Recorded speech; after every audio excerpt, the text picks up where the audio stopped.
Yes. And Yeah, okay. we The idea was are spawned live. as a group. Hi. Yes. Hi. Hello. What idea was Oh, spawned God. as a group? No. Well, Not Not today. me. Don't worry about it. Can't Not talk me. about it. Can't talk about it right now. Nothing. Damn. That's a loud, resounding fuck off, DM. No. No. It's just not to be information talked we about can't live. divulge to the public yet. Exactly. Yeah. Secret. Hush. Exactly. I see. Be hyped, That one. people. Be hyped. But don't know what we're talking about. So I did maybe what was a dumb, and I bought a singular mechanical pencil for Not a set. like $15. They come in packs of 10. Get the cheap ones. This For, is, like, no, $3. this is like a high quality mechanical pencil that's got like gears and stuff inside of it that will turns the lead every time I pick the pencil up, and every time I do, it ejects more lead out. Okay, Buck but Rogers. one of those Japanese ones. Replaceable lead ones. Yes. Okay, we're fancy over here. Yeah, those are pretty rad. Like every time you pick it up, it rotates the lead so that you're always like writing on a point. So what happens if you tap the paper? It rotates. Like That's all I would do. I'm just yeah, and like when you're holding it, you can feel it clicking as it rotates. So it's like that's crazy. That's too fancy for me. I got my little $5 for pack of 3 mechanical pencils that I use. Yeah. See, I usually rock these with the. Is this the one where it's like I finally replaced really it. Thick leads. But I had been using the same one since high school. So I just bought a new one. So I used it for a very long time. I'm not divulging how long it is. So good call. Before we get started with tonight's return to trauma, we have a couple deck pulls because we've been gone for a bit of time here, couple months. When was the last time we were together for this? Before it was June. June 27th. June 27th. Okay, so about almost 2 months here. But we have. Who did we determine had to draw today? Gilly Fox. I'm sorry. Gilly. May 27th. It's like I'm always thinking Fox has got a pull. Yeah. Don't you put that evil on me? It's me, Tilt, and Zorro. Yeah. Okay. No. It's the couple and Tilt. Yes. Yep. Accurate description. Wow. I got you. The paper. Look, this is what I get for having her back earlier about the character art. Tilt is officially inside piece. Yo, as we're getting married, let's go fuck these guys. So, who wants to start things off here? I said we go in the most recent birthday first, so Zorro goes first. Oh, wow. Okay, there we go. So see, that's it. Friends until there's only the two of them left. Then here's the bestie. Zorro. And I'm over here saying, let's go in order when the birthdays were done. Exactly. Backwards. Zorro was first. Zorro was just voluntold, so deck. Zorro decks 1, 2, or 3. Oh, I don't think I've picked deck 1 in a hot minute. So let's do deck 1. Okay. Out of 22 cards. Let's do 15 from the bottom.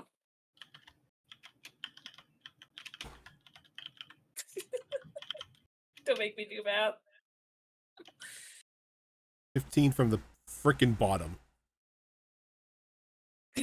You know he says it like that because he's also not doing the math. No, I'm not. This is the fuck you. You're making me count sound.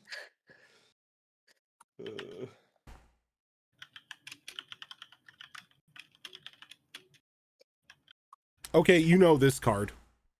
Everybody knows this card. You got the fate card. You got the fate card. Hey, you chose deck 1. I mean, Well, you said you shuffled all of them. Yeah. So, you know. Yeah, but you got the fate card, so you know what the fate card does. That's okay. That's okay. I'm not mad about it. I was just like, oh, nothing new.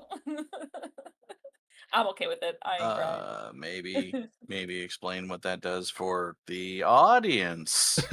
Yes, totally the audience. Pretty much what the fate card will do is it will allow you to pretty much change the course of history. Up to you have the card for a year, and you have the card until you die. I'm sorry. And when you have that card, you can use it to change the outcome of a historical event or a recent event. Pretty much just fucking with space-time. You can avoid or erase an event as if it never happened. So basically, it's like a redo. Yep. In a way. Now, I will say that we do have a rule that it cannot fuck with story-related content. Yeah. So it's DM's discretion on whether or not that is a protected timepiece. I mean, to be fair, that's kind of like, in my opinion, a dick move for using the fate card. Say like, nope, fuck your story. I'm going to use the fate card to make sure that the gods never interfered in X 3,000 years ago. Yeah. And I'm going to use the fate card to make sure that season 1 failed or season 2 failed. Talk about fucked up shit right there.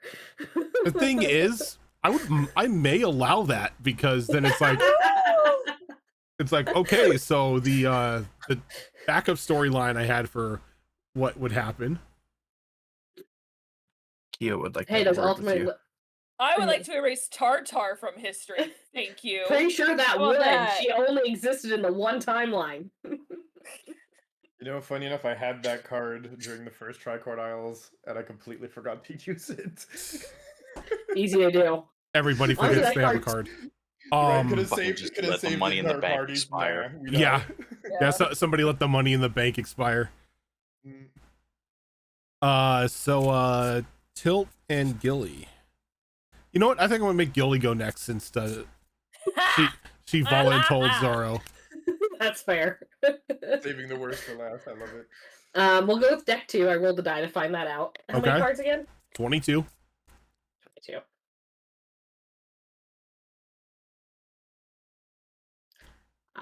Not the last one, but the second to last one.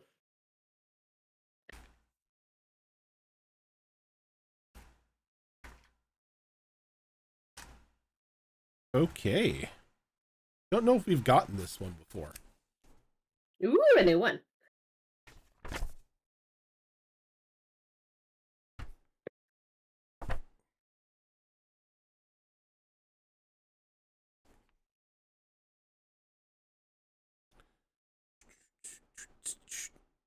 Nope. I think we've gotten this one before. Not sure. Give me a moment. I have to look it up. It's one of the original cards. Oh shit, we're going OG this time around. There's very few of those we haven't gotten, so this will be interesting.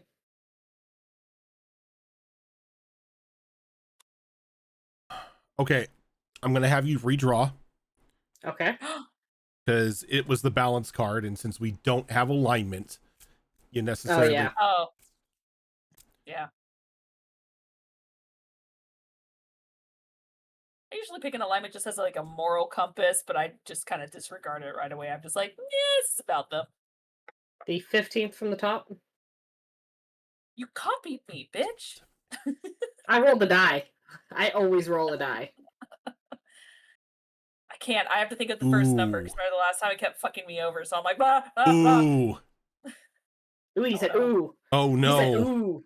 Oh no. No. No. Oh no. I can't redraw. No, I can't redraw anyone. That smile though. It's like something's coming. No. Well, Gilly's soul is in a jar. Yep. Yeah, it fits. It's okay. Give me like 20 minutes. I'll have a backup character for you. She's the one. She's the only one that cares about what's happening to us in the secret house somewhere. No. Smithy just wants to kill me. I'm just gonna hear rip Zoro's character by proxy. See, you both talked shit earlier, and this is the result now. If we die together, it's poetic. There So- you go. Still wish we did in Chimera Collective. That was so poetic. Same. I'm kind of mad we didn't die now. A little bit. So here's a problem. I like problems. No, I don't. You drew the donjon card. No! God. So we have to find her fucking ass. So All right, what happened? Bye. so I don't remember this card at all. Oh, but your shit stays behind. pretty much the donjon card, you disappear and become entombed in a state of suspended animation in an extra dimensional sphere. Everything you were carrying stays behind. This card here is interesting. We need a wish spell to fucking find the exact Isn't it location. related to the djinn? Don't we have one? No. No, you This is don't. my one character that doesn't have a wish card. Gilly, Yeah. we are going to hold on to that for now. Okay. This will not take effect right away. It'll take effect when you decide to. Got it. Will take effect. Alright, send me the information for your new character later. Yeah. Great.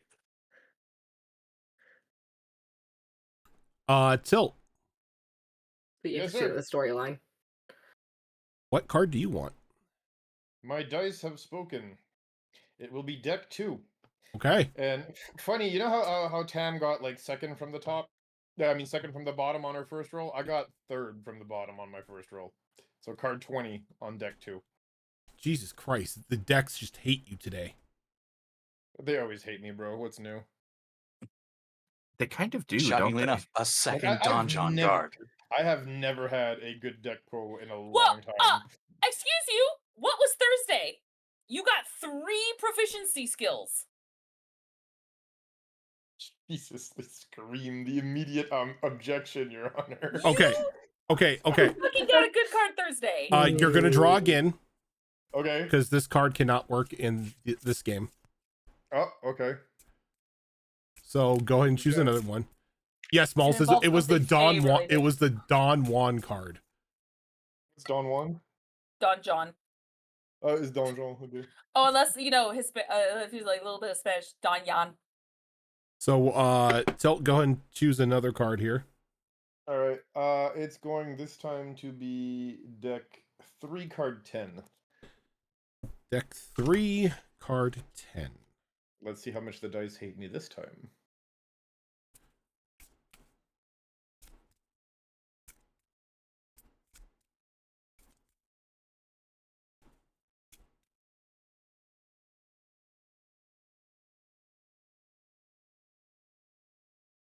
Oh no. Again, told you. You gotta mute yourself, man. It's okay. We know. It's fine. All right. How did I fuck myself up this time? All right, so Tilt wakes up in a jar. Yep. I'm in the jar. She's in the dungeon. Half the party's disabled. Let's go. Okay, maybe this is fitting for you. Oh. As you draw the flame card, Okay. a powerful devil becomes your enemy, seeks He your already ruin, was. and plagues your life. He already was. What's new, fam? Another one is now joining the collective here. Oh no, he brought a friend this time. What's new? We're starting the timeshare up early. Right? Did my homeboy, the freak, just like get a friend and was just like that one too? Basically. Pretty much. They just decided to Oh, gang up God. on us. Oh no. Wow, look at us getting classic cards. Look at that. We're actually going to have to be friends because both of our evil sugar daddies hate us. Good times. I don't have an evil sugar daddy. How dare you? I was forced. I was gonna say he's a Yeah, that's still an evil sugar daddy. You just didn't Sugar get daddy to means say I no. get something out of it. And you do. You're You still know- alive. So in In Discord earlier, I was joking about having to promise to kill more of my friends. Yep. Well, careful what you wish for.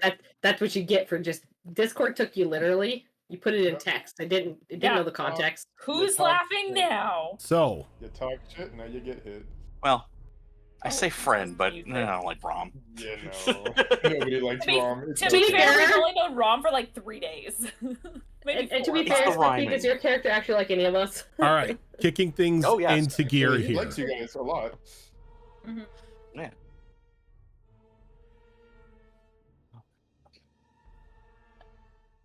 Oh no, it's just the one character he doesn't like. That's right.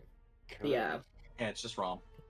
Kylus. No, Rom and the never mind. Oh, It's- fucking Urza. It's felt like days now. This whole situation with the Jinn, you, and Sylvia playing on loop. So far, everything seems as okay as it can, as it keeps repeating, as both you and Sylvia seem to be holding out, giving in. Though you yourself can feel the mental anguish starting to set in on you, and you could only imagine how horrible it is for Sylvia. The constant reappearing of this individual that she has been looking for. The promise to bring her justice that she so desperately wants. And you don't know if it's a trick by him or if she is slowly breaking down. But every time he offers her this guy's head, it's almost as if you can see a growing amount of time of consideration passing through her eyes.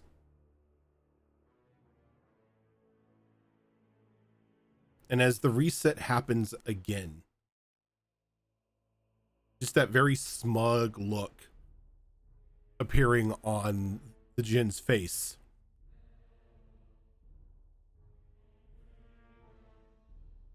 So we could keep playing this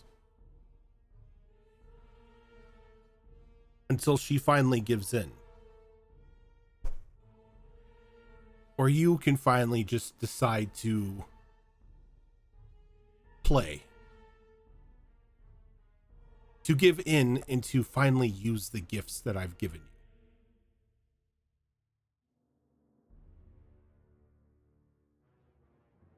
Now, I know... A hot minute.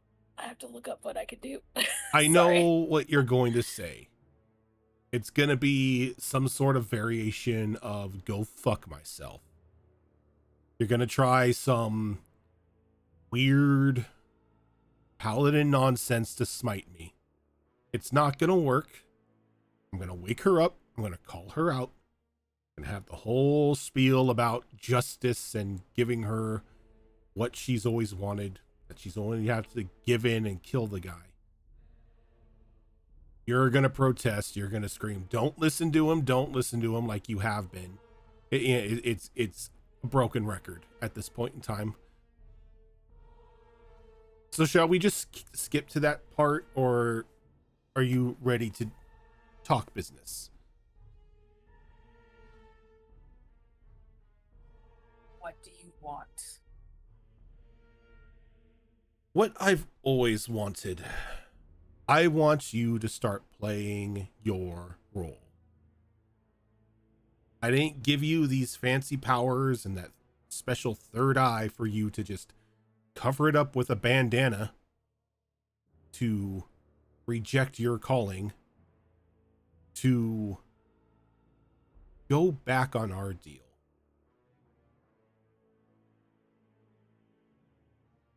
That's what this all is about. I saved your ass.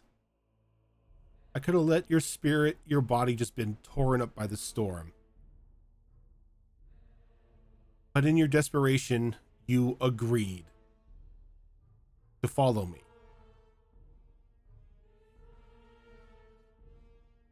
Be it whatever name I gave you at the time, I saved you. And I expect payment.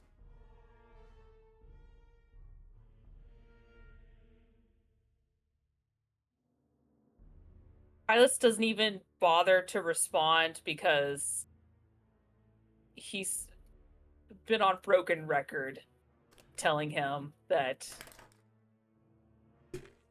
he was tricked. He never would have agreed to such a thing. So on and so forth. But now they just keep going in circles and he's just tired.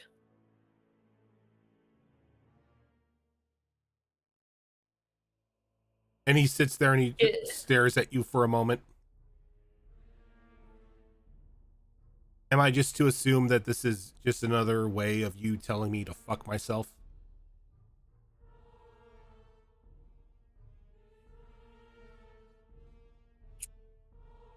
I don't need words for you to know that. Yeah. But if you will leave her alone. Oh, for now. There was just so much untapped potential in that one. Your desperation to be saved is dwarfed by her desperation to administer justice. Well, justice, revenge, whatever you want to call it. She doesn't know what she wants just yet. Yeah, you're forcing her. I'm guiding her. This is guidance. Yes. All it is. If I were to force her, I would just put the sword in her hand and tell her to do it. And then take over her body and do it for her. This is guidance. She's broken. She is confused.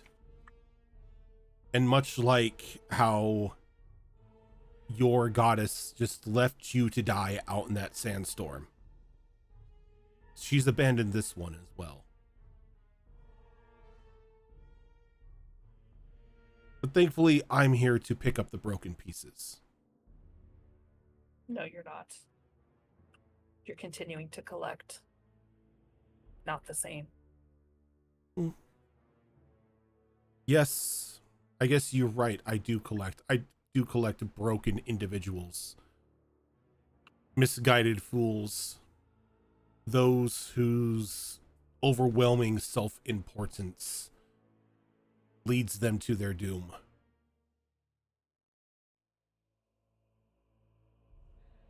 This is not salvation. This is torture. It's only torture because you let it torture you. Others like you have embraced these gifts and they're not tortured. They rather enjoy the work that I have them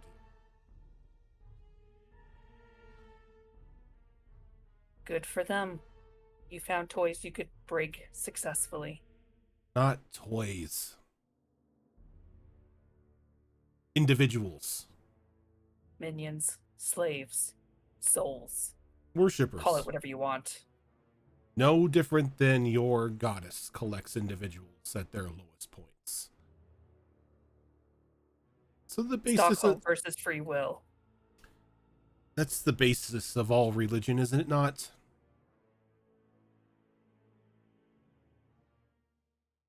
It just depends on who can put a decent PR spin on it.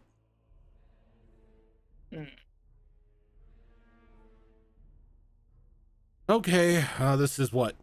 Attempt 185.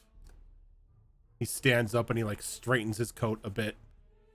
He walks over to Sylvia's door and gives it a little rap. Oh, Sylvia, could you join us, please? Takes her a minute, but she does eventually crack the door open and peek outside. And for the first time, but a very almost familiar instant, Jin stands before you once again.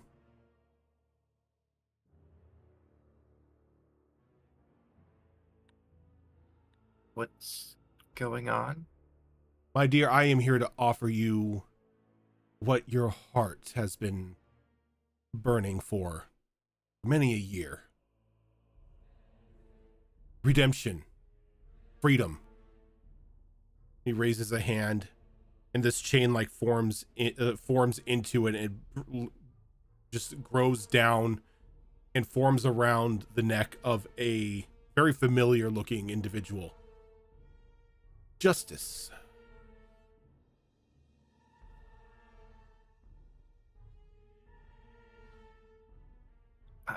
I don't understand.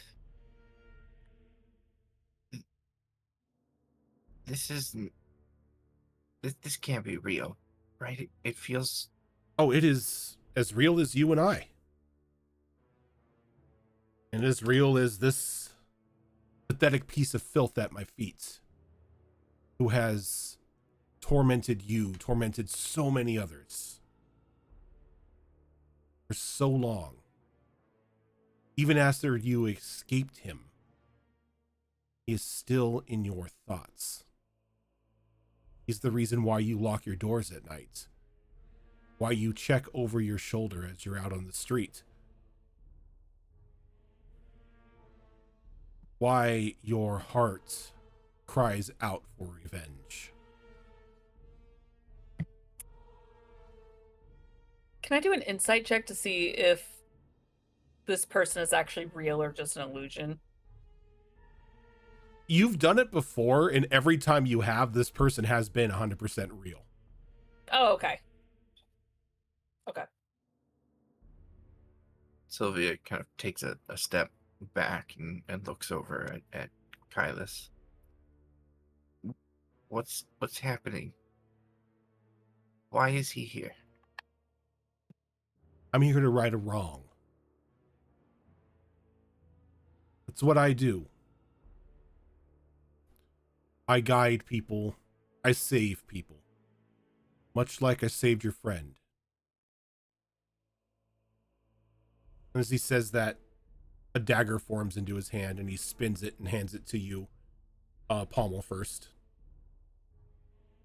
And now I offer you the chance to enact your justice, to free yourself from this torment.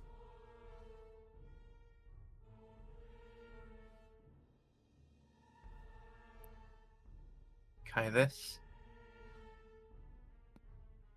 It's what he says true? Kylus will walk over and stand in between Harok and Sylvia, facing the human. I think you said it's a human. That's kind of kneeling at his feet at the moment. And he doesn't turn around to face Sylvia, but he does speak to her as he, in a very soft tone, just says, "Yes, Sylvia, this is real." As the third eye opens on his forehead and flashes almost like it's looking into the soul of this human before him as he lifts his blade and cuts off his head. Sylvia, do you do anything to stop this?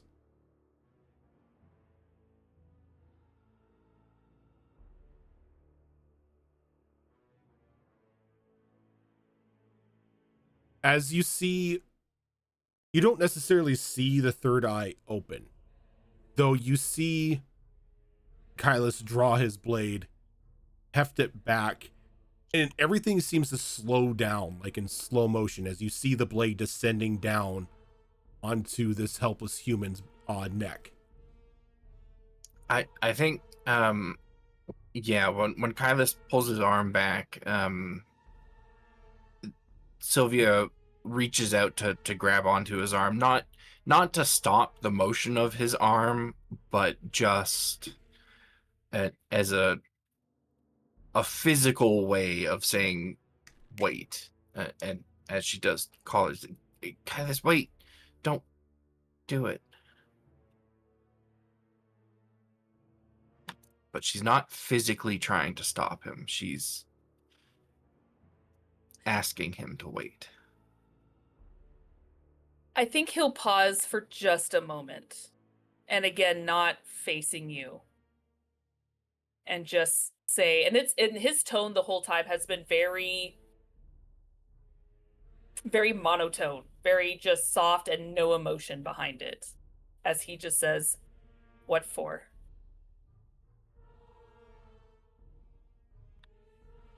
I don't think this is the right thing to do.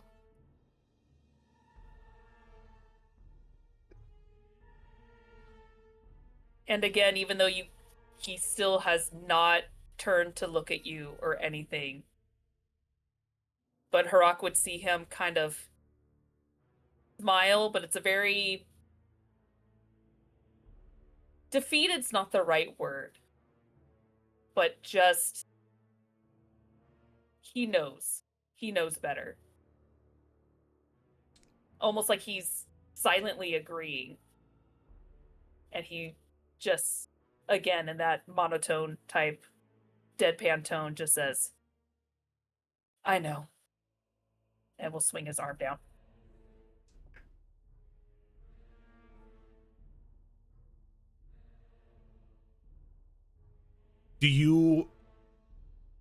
Sylvia, do you try to stop? Do you try to stop this from happening? Or do you watch it happen? I think Sylvia just kind of takes a shocked step back. She's physically capable of stopping it, but mentally overwhelmed by what's happening, and I don't think she's in a position where she can process the idea of putting a stop to it. Okay. She feels helpless, even if she isn't actually helpless.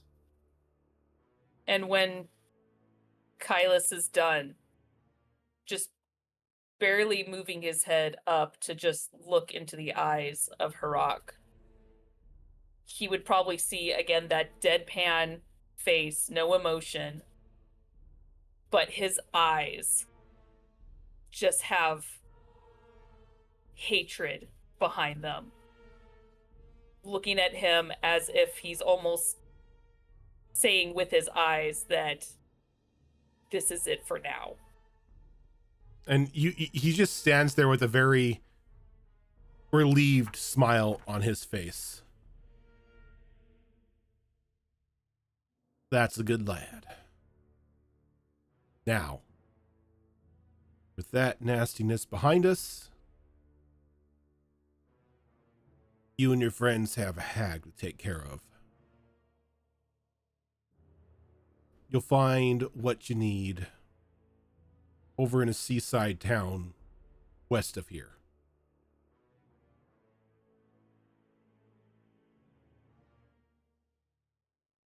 Just keep staring. And he looks over to Sylvia. I wish you best on your quest for justice. Interlopers shouldn't be allowed to prevent you from tasting the fruits of labor. As he says that, he looks down at the headless body as he vanishes. And as he does, you look down at this body, and it's no longer the vestige of this human. It's now of a semi-familiar face that you've met all but once back in the ramshackle tackle box. as the headless body of Bernard now lays in front of you.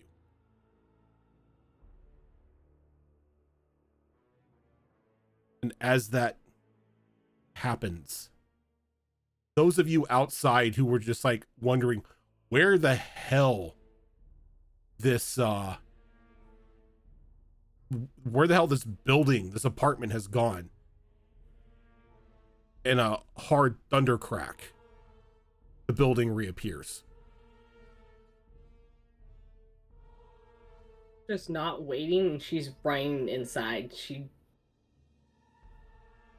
Door's locked. It's not no more. You come busting into the door. And you see Sylvia standing there, a little taken aback, looking a little, not even a lot exhausted. A very exhausted looking Kylus there. Bloody sword in his hand and a headless body at his feet.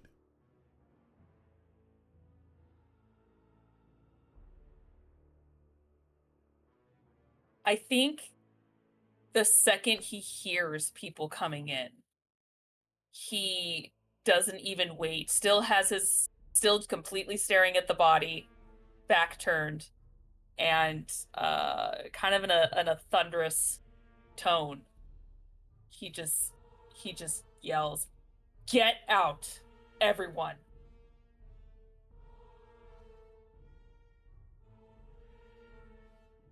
Take Sylvia. She'll be safer with you. Doesn't even know who he's talking to. Just yells.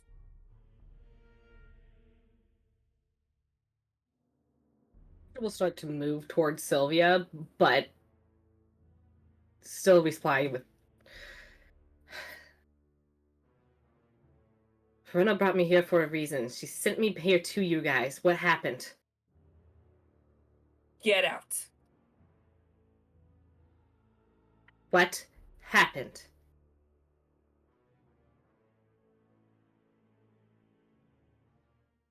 Asha's gonna start like looking over Sylvia, making sure she's okay. Physically, I guess. Yeah, so Sylvia looks like very mentally checked out. But I think that the moment that you like touch her to check her over, she jumps quite startled. And then she looks at you, and then she looks back over at Kylus and back to you. And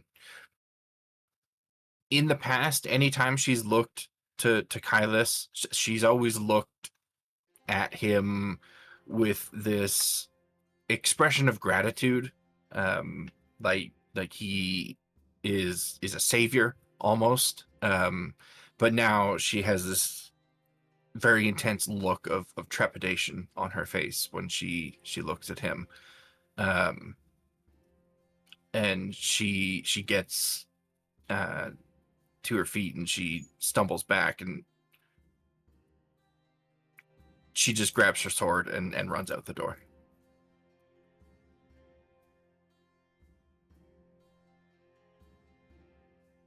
Don't know what happened here, Kylus, but I will take care of her, and then we will talk about this. And I'm going to take off after Sylvia, which is way fast. She's way faster than I am, so I have no hope of actually catching her, but I'm hoping to at least keep track of her.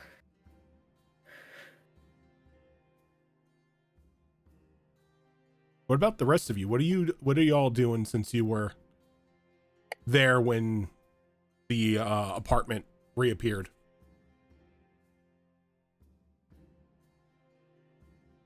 I think I'd be checking the perimeter to see if there's anything odd.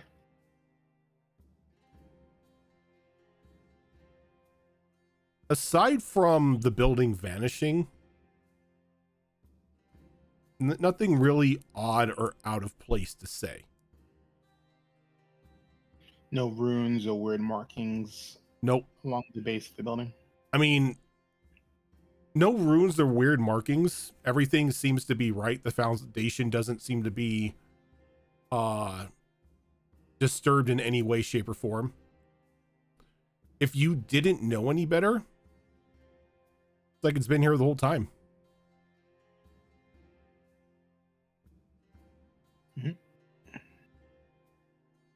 That's what she's doing while everyone else is doing whatever they're doing.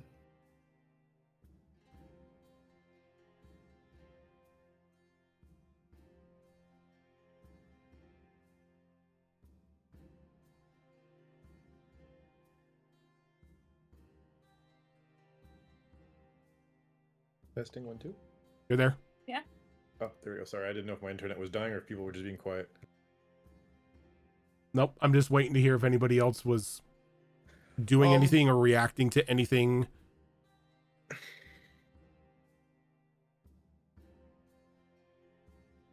Yeah. You know how Rom is with any and all situation. He gets his muse out of drama, so I don't think he would have gone in the building because, you know, it just reappeared and then people just started running out and people were yelling and everything.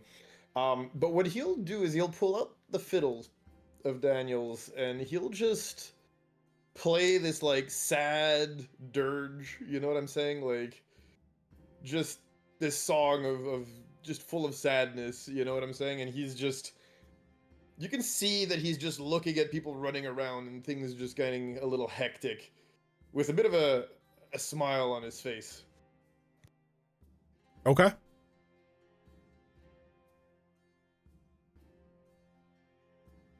Max goes in. And Max, as you head up, you see Sylvia with like sword in hand blow past you.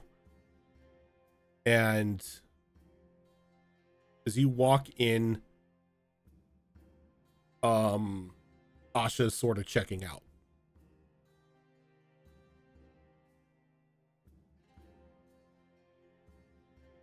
I draw my swords and I walk into the apartment. And much like what Asha saw, you see a very tired looking, very exhausted, but rather furious looking Kylus standing there, bloody sword in his hand and a headless body at his feet.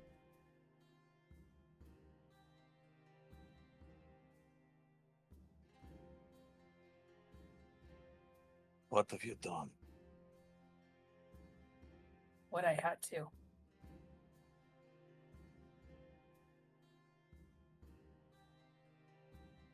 Is For her this sake. actually you? Unfortunately.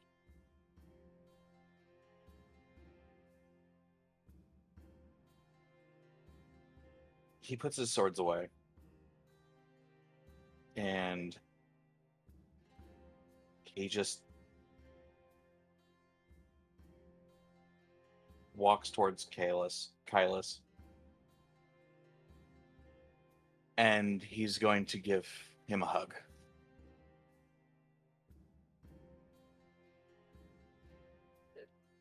This is going to sound really weird, but I need to know. Are you giving him a hug from like behind, the side, or front? From the front. Why would you... What? It's a girl thing, okay? It's a girl thing, Okay. okay? I'm sorry. Okay. Sorry. Okay. If you see his face at all, it's completely neutral, devoid of emotion, but you see his eyes are just, there's nothing there. Just kind of similar to Sylvia, sort of checked out, but he's still aware of what's going on, just kind of processing over and over what's happened. But you do see from all three of the eyes, except this one, it's blood, just tears streaking down his face. Just those silent, angry tears. And he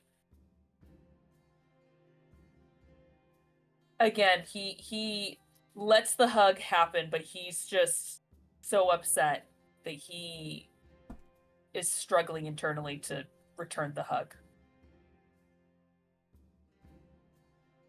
But he does drop his blade. So you'll probably hear it clank to the floor. You do not know what you are going through and what would cause you to do this. But I know that there are forces at work here that you struggle with on a daily basis. And we will find a way out of this for you.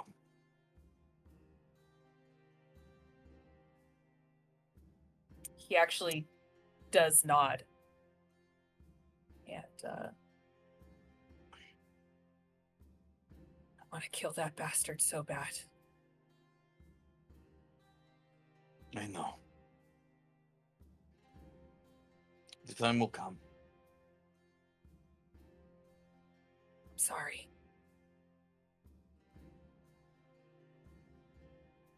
Yeah.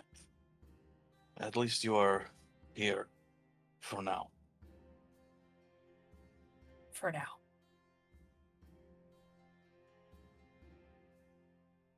Okay. And at that point, I think he'll finally just pat your back, but it's a very solemn just... And he just continues to stare at the body.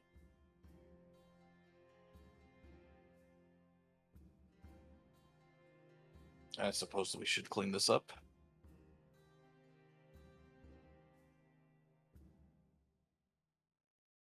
Yeah. Okay. I will get the rug.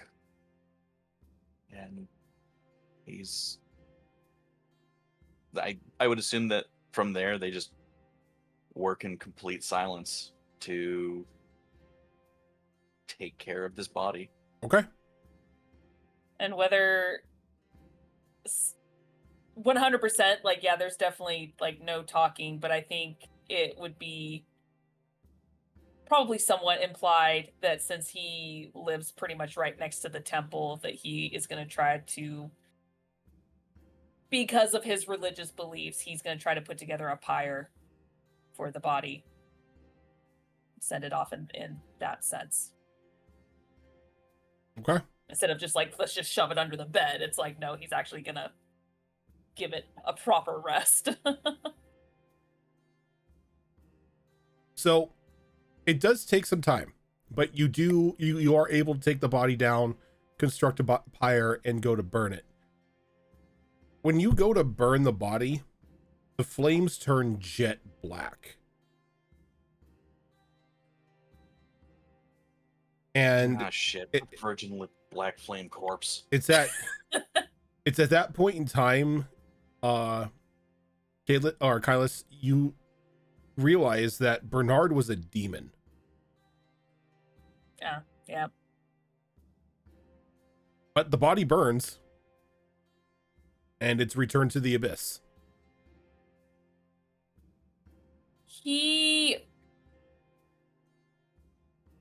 Because I try so hard, because playing a paladin for the first time, it's like, I'm not going to play lawful stupid, but he was aware.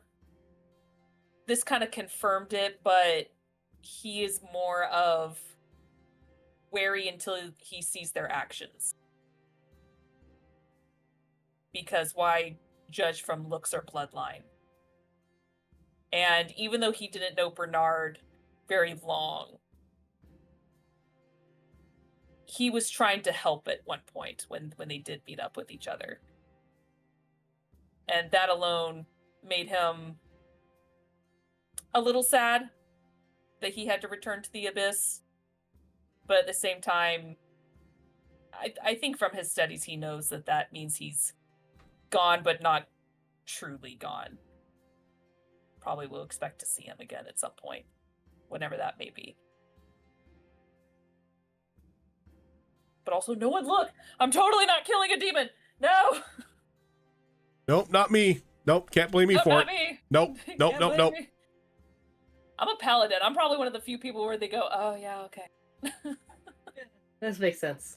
They're like, yeah. And I think after that, he'll kind of put his hand on Max's shoulder, just kind of squeeze and thanks and nod before probably returning to his place. He probably doesn't sleep.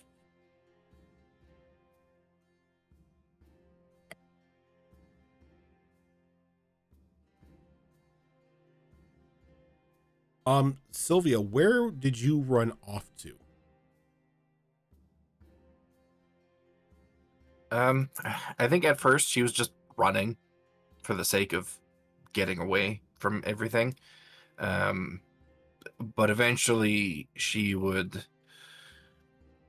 find an alleyway somewhere out of the way, somewhere kind of dark and dank. Once she first made her mistake, or her escape, rather, however long ago that was, that's where she went, was an alleyway when Kylus found her. And that's where she's going now, is an alleyway to hide away from everything.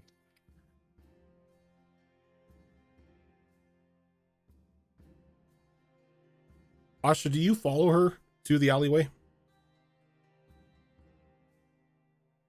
Yeah,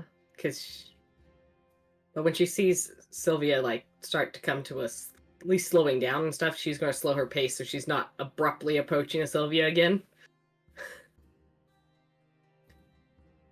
And then kind of... Is Sylvia coming to a stop, or is she still moving? Once she finds a place that's out of the way and out of sight, then she would come to a stop in that place. Okay. So Asha will kind of stop and call out to Sylvia before approaching again. Sylvia, are you okay? I just want to make sure you're not injured. She positions her sword, which, I mean, it's a very large flat blade. So she positions it in a way where like her face is hiding behind it. Almost, it's not big enough to hide her entirely, but like she's very clearly, her demeanor is one of somebody that's just trying to hide away at the moment.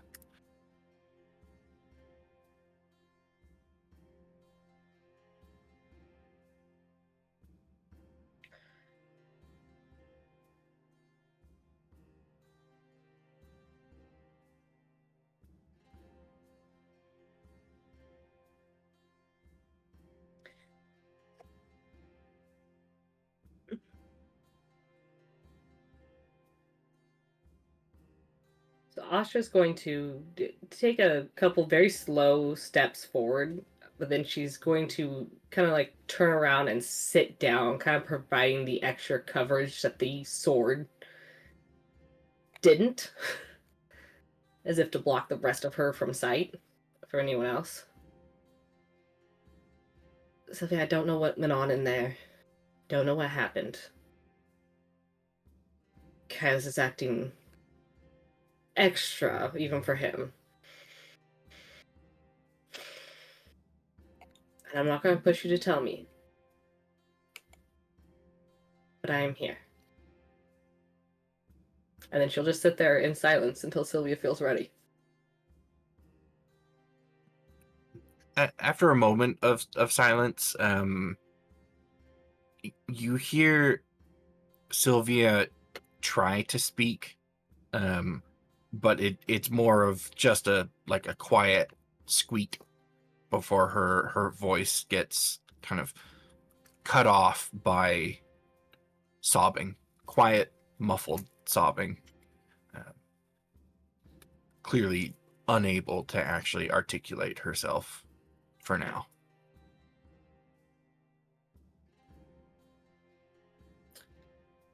Very slowly, as if because she doesn't want to startle Sylvia again, and if she sees that Sylvia is starting to flinch again, she'll stop, but she is going to try to turn around and just kind of wrap Sylvia in a hug and just hold on to her. It takes a minute. At first, she doesn't really react in any way, other than continuing to cry. But she will slowly kind of lean into you and eventually just kind of wrap her arms around you and make your shoulder very soggy with her tears. Asha's just gonna sit there like that, offering whatever comfort she can.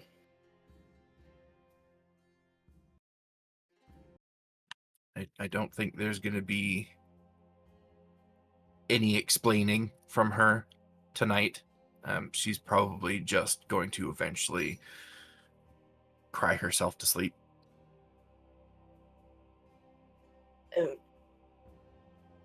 When she does fall asleep, Asha's just gonna pick her up and carry her back to Asha's house, into the room she provided for her. Which I'm sure is easy enough to do. She doesn't weigh anything. Nasha's got decent strength. So she'll take her home and kind of put her in bed, tuck her in, leave some water up on the nightstand because you're probably gonna be thirsty after all that. Turn off the lights and let you be there.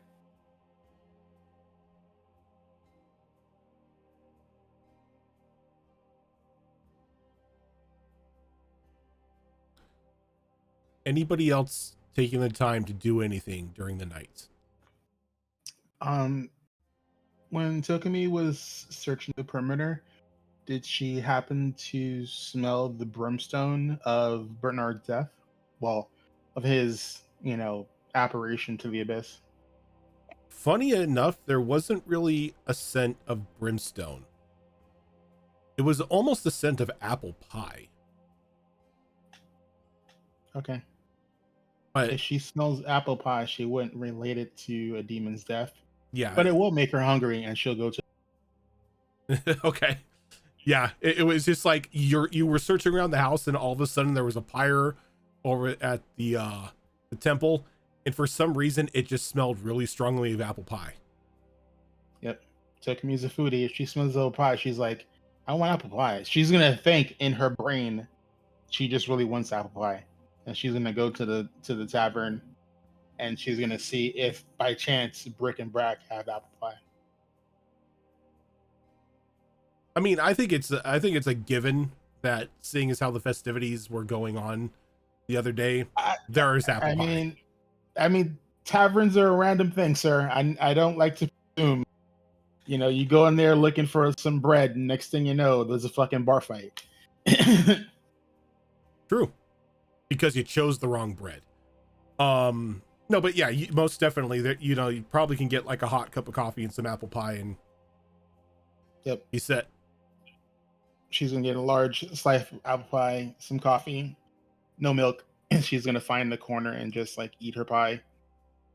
In her mind, other people are dealing with obviously something emotional, and considering her lack of connection with the party right now, she in her experience, interfering in emotional situations you don't know or are a part of is a bad idea. So she's just gonna, if anybody wants to come looking for her, she's not hard to find. I mean, yeah, that does make sense. Okay.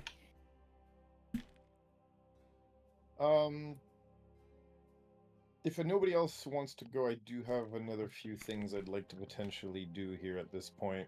Rom, ever the artist, after having gotten inspiration from all the drama and high octane emotions he kind of felt off of everybody that was running in and out of that building.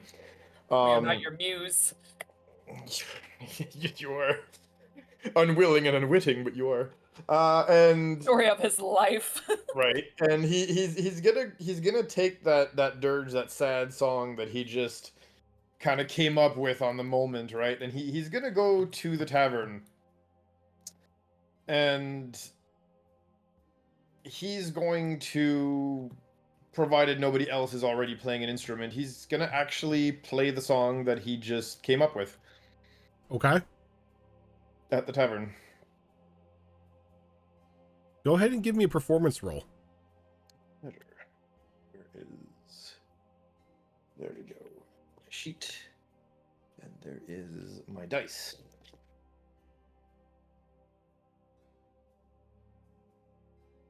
And plus performance, which is... That is going to be a 24. By the time you're finished with the song, there is barely a dry eye in the house, as there is just an overwhelming wave of emotion that just washes over a vast majority of the people in attendance.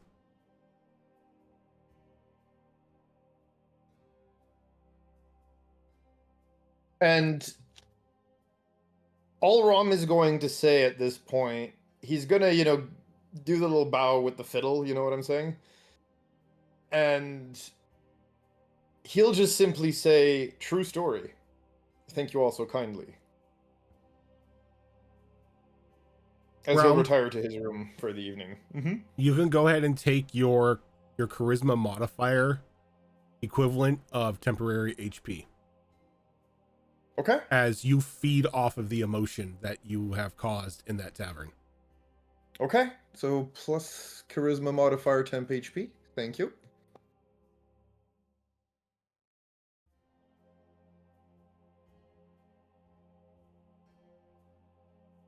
And yeah, he'll retire to his room eventually once things wind down enough a little bit. Or actually, you know what? No, since your character Takemi, right, is having a drink at the tavern, if she's still there, he'll go have a seat at her table, just kind of invite himself at the table and have a drink. Yeah, she's eating a large slice of apple pie with whipped cream and black. I mean, it smells like black coffee. I mean, he's not gonna like ask for it for a bite or anything. He's just gonna kind of stand and sit, have his drink, and just take a nice deep smell of the aroma of the apple pie that she's eating. And you can see he's not even like hungry. It's just this.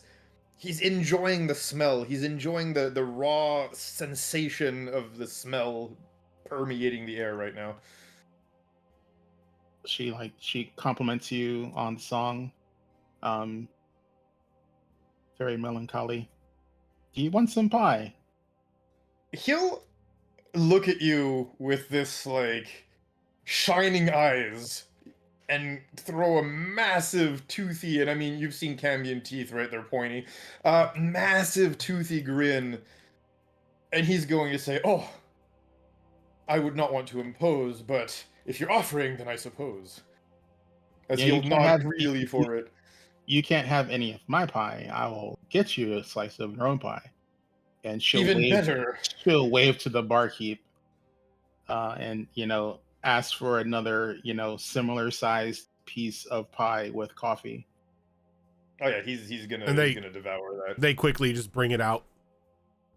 Oh yeah, yeah, and he takes a bite out of it, and you can see his tail kind of like twitch and go like point at the ceiling, for lack of better terminology. His wings flutter a little bit. You see a tear roll down his eye, and he goes, "Oh, just as good as my song." My uncle has the same tick you do. Oh? Please do tell me. I'd love to listen. After all, my mouth is going to be quite busy. As he points at the pie. And you notice for a sec that he's not really rhyming right now. There's not much to tell. I have an uncle who's a Cambion. When he gets excited, his tail does a similar twitch. Usually it's regarding swords. You see Rom nod, and he simply asks, "Oh, a Cambion, you say? And pray tell, where did he come from? Far away?" Well, I mean, I don't know if I can say mainland, but he's far. the large island is to the west of us, correct? It would be, yeah, it'd be far, far west. Yeah. He's from across the ocean to the west.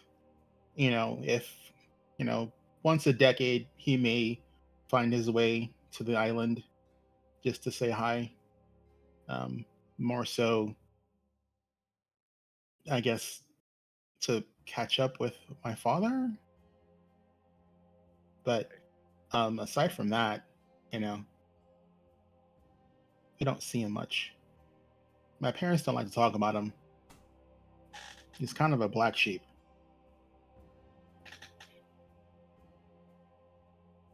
And when you say that, he says, "Oh my, a spurned family member in an island to the west. Your story too sounds to be the best. I very much would like to adventure in that direction one day. After all, who knows what Oh, it's not an treasure lies island. beyond." It's a Oh, large continent. my apologies. I thought we were talking about an island. I misunderstood. This is out of character. No, I misunderstood. I, I I, don't know I, the geography here very well yet. I You meant rhyme this. it, bitch. I meant this island, but the main island where that Kamiroska place is, Hmm, way far to the west. Where the crazy magic people are. I don't know of it. Apt but description of Kami Raska. Right. It's like I don't know of it, but I'd love to discover one day. it's a city that's run by mages, and they used to do some really horrible things. At least that's what I've been told. And they had floating buildings, all sorts of crazy stuff, and there was a magic catastrophe a long time ago, and they're just now rebuilding. At least from what I hear, there's not a lot of news from them. I mean, the bulk of the continent kind of didn't get along with the Kami Roskins because evil experiments, magocracy, yada yada. Sounds positively dreadful. I mean, it sounds pretty. I mean, aside from the dysmorphia and body modifications that they tend to do with poor unfortunate souls who didn't have the magic to protect themselves. This is, as I said, why I find it to be particularly dreadful. I much rather stay here. Although He- there are some of my family that have a penchant for travel. Hmm. And I may have to colloquially spread my wings and see what's outside my comfort zone, um, as I do my walkabout. But for now, I'm content just finding out how life is outside the monastery. And on that note, he'll raise, his tankard and say, and basically say, "Here, here." To both of us, having escaped our own personal hells, may we enjoy our freedom and the fresh air, and all the beautiful things it brings. I didn't escape hell.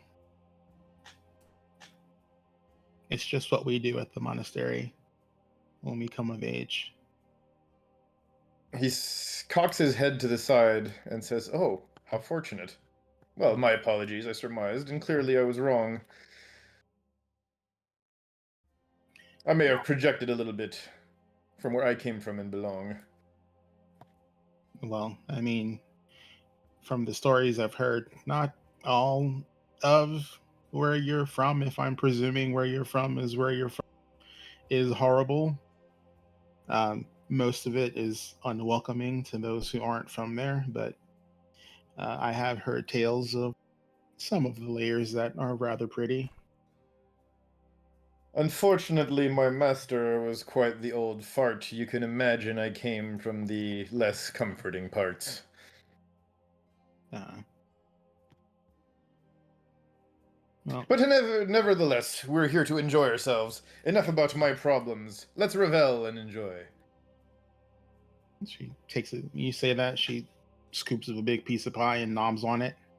And he takes another big bite out of his own. You see his tail twitch once more. He takes a swig of the drink, and yeah, we're enjoying the evening. Okay. Max, was there anything you were planning on doing after you helped Kylus dispose of the body?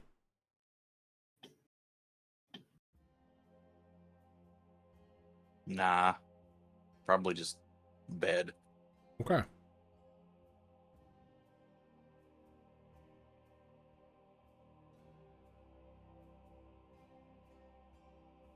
So, as everyone goes into their beds, settles down for the night,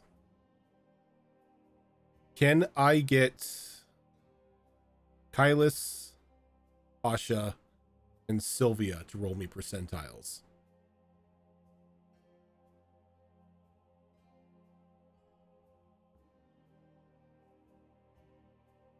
You know what? I'm gonna use my Ifrit dice because I feel like that's appropriate right now.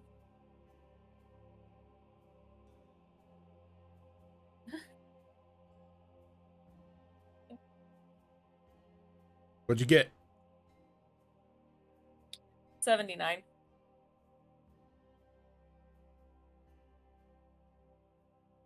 Fox? I got 60. 67? Okay. Night passes without an issue.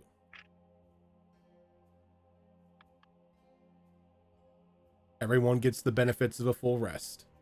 And before we continue on here, Gilly, I am actually going to have you redraw from the deck because this is a birthday deck. It's not meant to banish your I'm fine with character. it.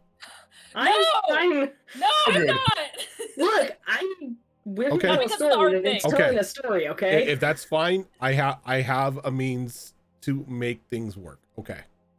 Unless you really want me to redraw, and I will. Nope. But Nope. If you're fact that if it's a you're birthday deck down does with not it, bother me. you're down with it. You're down with it. I will roll with it.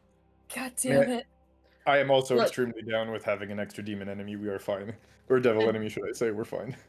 The dice are telling a story. I'm here for that. So How many characters have we gone through with you over several recent campaigns? Girl, I want to get to know one of your characters. Gilly, Just one. Gilly, I will work with you in the upcoming days to build your stand-in for Asha then. all right, sounds good. Asha's still kicking right now. I'm just saying when it happens.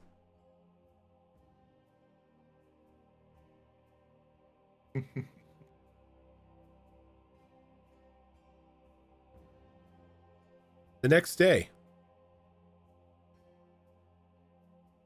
everybody receives a rap on their door.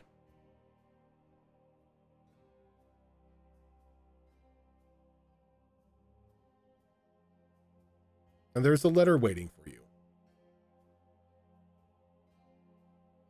It just says, heard about your upcoming excursion. Please come to see me for supplies. For Ventrix. Oh, So, sorry. I didn't notice I wasn't muted. when, No, I love when- it.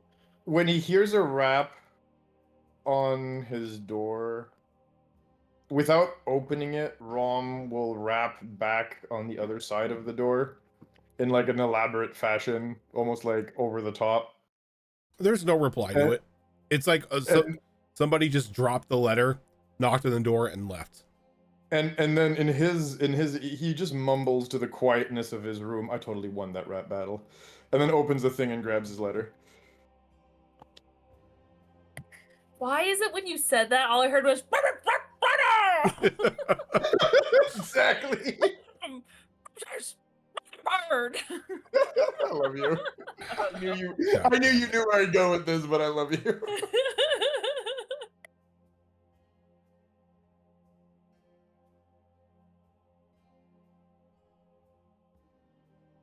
But yeah. Some of you are a little surprised as to the news of your next point in travel here. as you haven't really all discussed anything as to what you were going to do once you got back from the Hag's laboratory. Yeah, that was day one of Yeah, us coming back from the laboratory. Tokami's like, when did we plan to travel? I thought we were okay for a while. It's like, that's what's going on in her head. But if we're going to travel in her mind, she would like to go to the ramshackle tackle box and see if it's actually in existence in the town at the moment. The tackle box is not. The tackle box, when you last left the tackle box, it was down in Augur. Okay.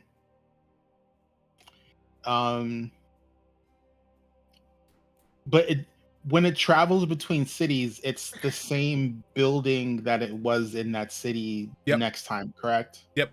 Okay. It always looks disjointed and out of place because it doesn't look like any part of the rest of the city. It's just a very alien looking building that just finds a random spot in town and settles down. All right. So it's never in the same spot twice. It just pops around. Wherever it lands, it lands. Okay, I wanted to leave a letter, but never mind then.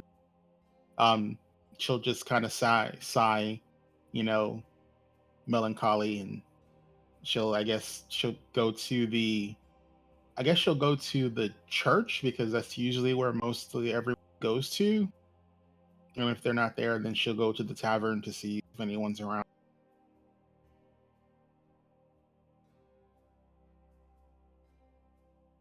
Rom would probably end up coming downstairs at around that time. Downstairs from his room in the tavern? Room or whatever, yeah. And he'd probably look at Tokemi and go, I've received a mysterious letter, no doubt from a personal admirer, something about a Viventrix. Yeah, he's the mayor's father. He's the one that gave us the bomb.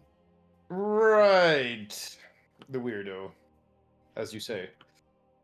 I mean, he's eccentric for sure. I don't know if he's weird. I have a very strange family, so it's hard for me to gauge. Giving a bomb to random adventurers with the force of a sun? I mean, I can't really make judgment. I have relatives who have done relatively worse. I mean, granted, it was centuries ago, but still, I've heard some stories of some crazy events. Well, I must say, in that case, this is why I love the living world. Full of surprises and incongruities that make absolutely no sense. Imagine giving an imp a bomb with the strength of a sun in Hells. That would never happen. The hierarchy would never permit it. This is so much fun.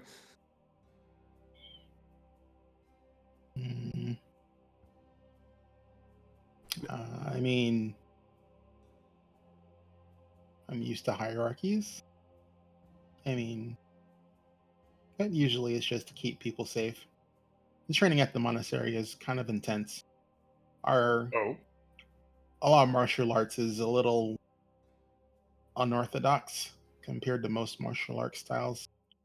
It presumes that your body is a little bit tougher than most people's bodies. Usually, it's not for the faint of heart. And how so? I mean, she shows you her hands, and I just want to double check her charisma. I didn't make her overly pretty, but I remember I gave her, some. Yeah, she was a 14, but she's 16 now because of her deck pull. So she's got a 16 charisma, so she's solid 8. But she pulls back her sleeve, and they're faded, but there's scars, and she definitely has calluses on her hands. Like she's done a lot of punching and grabbing things with excessive force. That's easy to tell with her hands. You know, she doesn't have the hands to be considered a dainty lady. He'll look at the hands and say something along the lines of, "Oh my, such delicate, beautiful instruments turned into weapons of murder."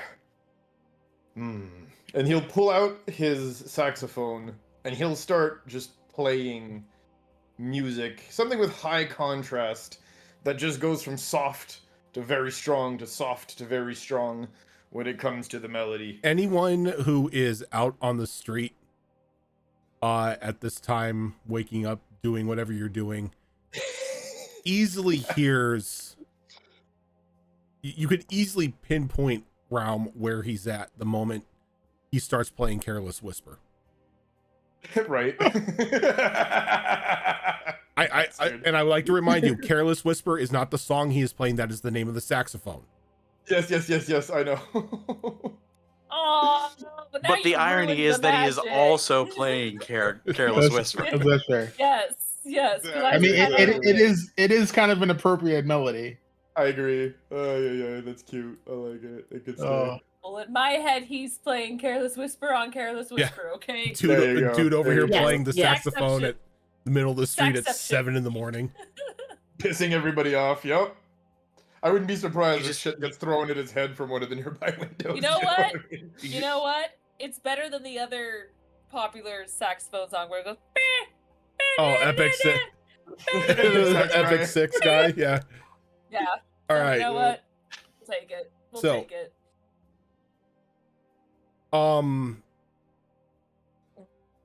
As is tradition, I'm going to kick in the door to Verventrix's shop. Jesus Christ. It's at this point in time that, like, you walk up the door, you could just see the various boot prints that you have left in this door as you've kicked it open every time.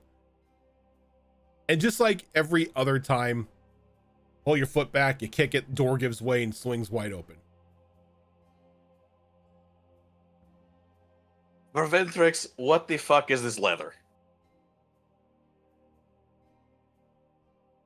Oh, do you see him like popping up from like behind a counter? He's just got like just a wild pair of goggles on his face, just various like different lenses popping out all over the place. Oh, I did not expect anyone to be here so soon. I figured, you and your friends would stop here by like 10 or 11 or whenever it is you all adventuring sorts decide to finally wake up in the morning. You had couriers wake us up at where we are staying.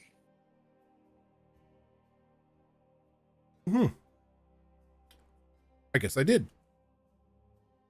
Cool, great. So, I ask again, what the fuck is this leather?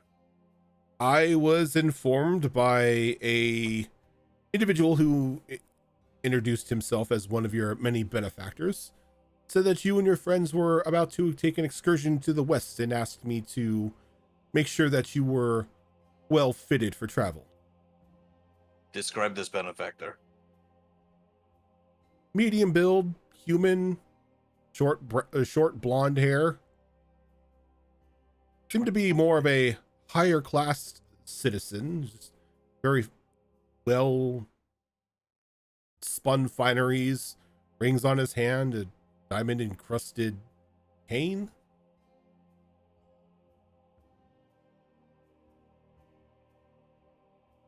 I don't know that Ryan, don't know that I You know don't. this NPC. Like Okay, Max cool. has no clue who the hell this person is.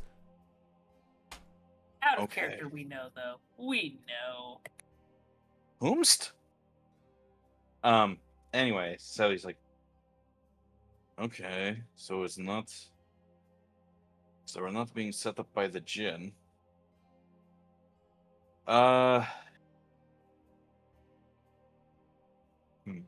And no name was given, correct? No, he just said that Mr. Kalis, your blue paladin friend would know who they were and why you needed to travel to the west. Uh-huh.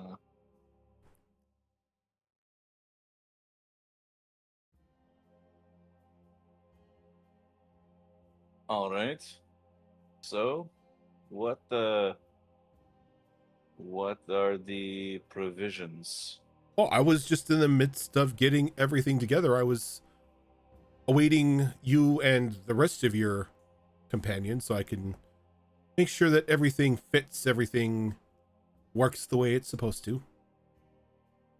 Let me go ahead and ask you this.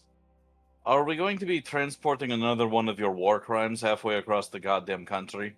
A war crime? My good man, You- I have never you know I have never created a war crime in my life. Only because it's not a war crime the first time you do it. That being said, I don't believe we are at war with anyone. you son of a bitch. You know what I mean. Are we going to be transporting another thing similarly dangerous to that sun in a jar you had us deriving? Oh, a science experiment. No, not this time. No. These are all just provisions to help you survive your travels. Like standard provision, like iron rations, horse, cart. Gear, yes. No bombs. Nope, no. Okay, I need you to be very honest with me here, and I know that's difficult for you. When you say gear, define. He pulls up he pulls up one thing from out from underneath this workbench that he was working on, and it's this like large iron looking gun that has a grappling hook placed into it. What the fuck is that? This is a grappling gun. Okay. Alright. Cool. Cool and good. And you have... Is this something that you have actually tested, or is that Oh a yes, thing many a that... times. This is common adventuring gear. Common adventuring gear. Okay. Well, I should say Alright. common adventuring gear for anyone who has a friend, an associate that is well versed in the ways of science and magic. Luckily for you, you have me. Yeah, lucky us.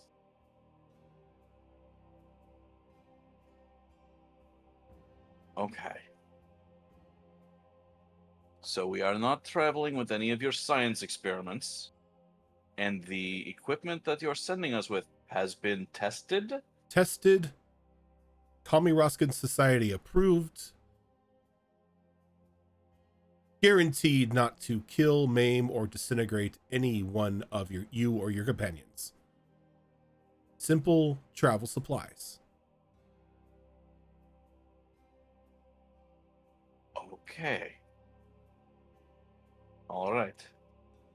Now, if you wish to take one of my science experiments with you, No, I think we're fine on that.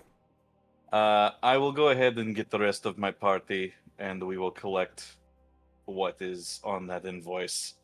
But just be warned, in the meantime, watch it. And he just backs out the door. when you back out the door, do you like hook your foot with it to close it?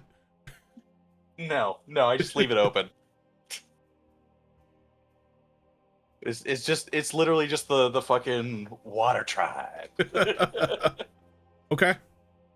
So as you are harassing Verventrix, the Phoenix crew over here, what are your mornings looking like? I love that refers to 3 people. I love Right? it. Technically 3. You know what?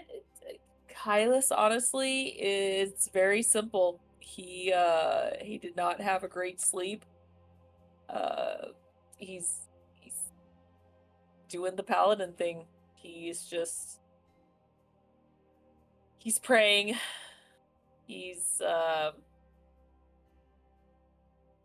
he's kind of in a mixed emotions right now. He's both angry and sad with what he had to do, but at the same time, it sort of is giving him the fuel he needs and determination to try and stop this as quickly as possible. So he's just kind of in a weird state of mind as he's just kind of staying indoors right now until someone comes for him. He's just kind of not feeling social right now, more so than he usually is. Alrighty. Sylvia, Asha, what are your mornings looking like? I think mine will be dependent on Asha's morning since I am at her house at the moment.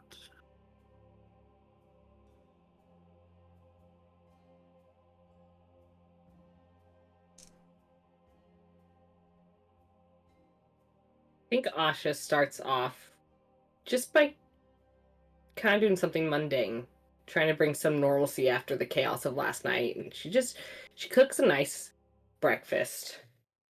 There it is. She will spend a spell slot. Stupid.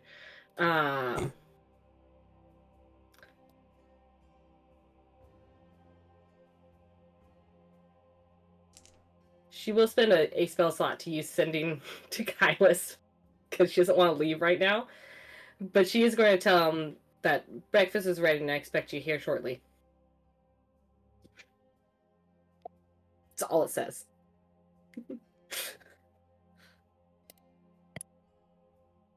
It does not reply.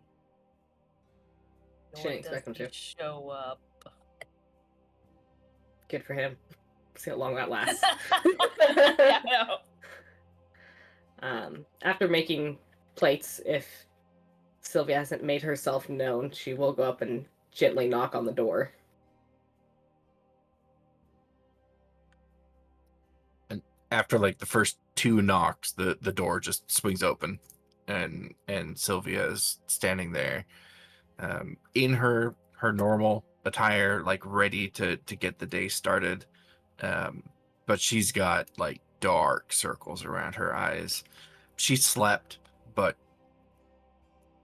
you could barely call it sleep. But she's got an expression on her face that is very similar to the one that she wore for the longest time after first meeting Asha and Kylus.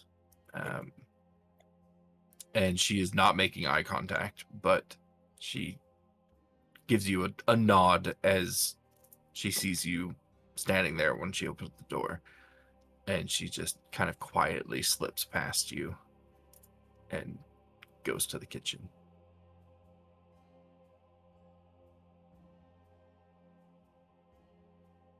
Asha will follow her down to the breakfast nook, making sure she's eating.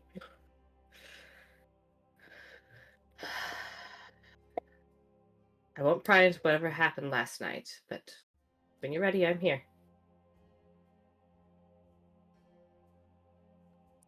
I understand.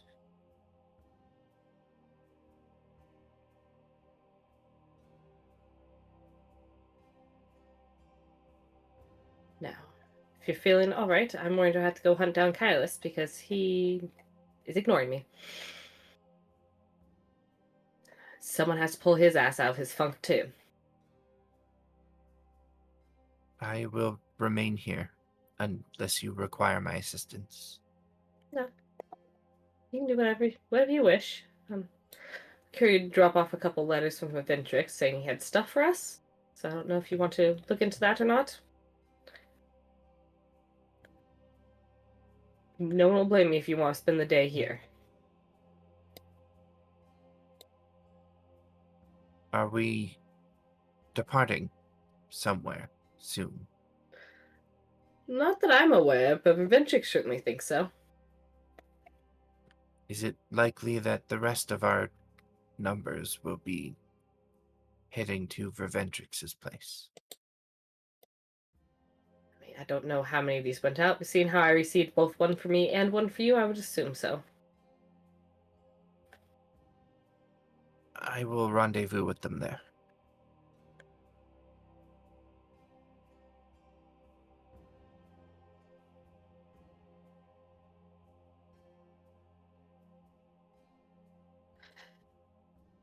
I have a couple more preparations to make, and then I'm going to go over to Kylas's place. And Asha's going to go upstairs, and she's going to do kind of her morning prayers, but include in them just something to help these two. Whether it's whatever's going on, whatever is causing them pain, whatever has gotten to them that caused that house to disappear, just an extra protection.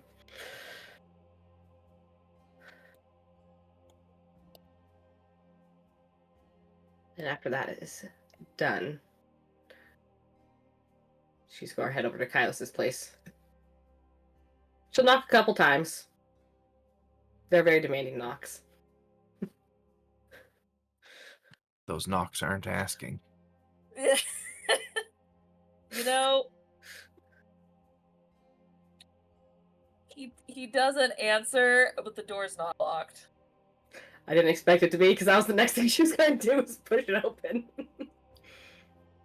With this group, the door doesn't stay locked for long.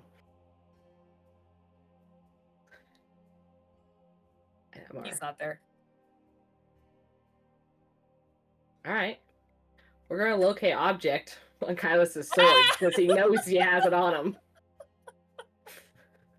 Not get away from me. You get a ping about 50 feet to the left as he's in the temple. Tells you he was praying. Not that you knew, but he's praying, No. so... She didn't know. Temple. Yeah, I know. He's in the temple. Just gonna head over to the temple. Find Kylos. I don't know if there's other people there, but he's... there praying.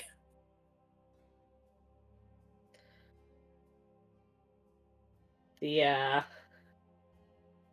gonna wait for his prayers to be done. She's not gonna interrupt those.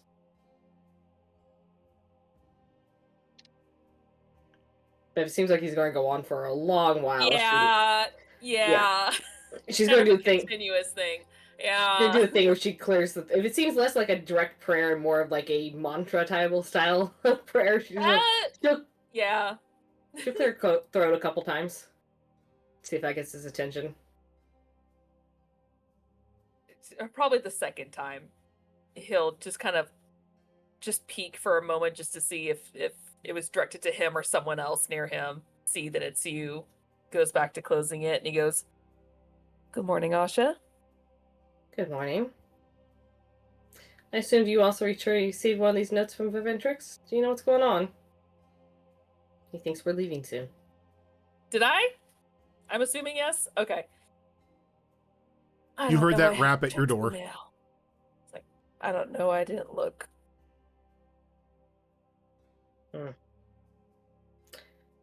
What happened last night? Sylvia's in the state she was when we first met her.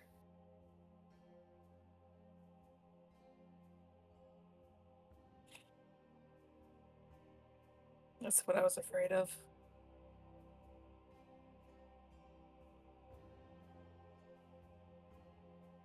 We'll get her out of that funk again. Just take time. It's usually harder the second time through. But it's not impossible. No. But she doesn't seem to want anything to do with you, and that's unusual. What happened? That's We probably got to your house and it was gone. Who did it? Who do you think? We've pissed off a lot of people, a lot of high-powering people recently, so it could be a number of them. My so-called savior. How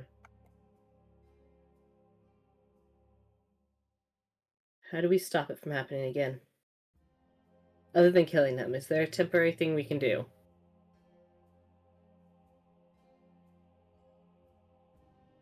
For 5 years, I have been trying to look for that answer.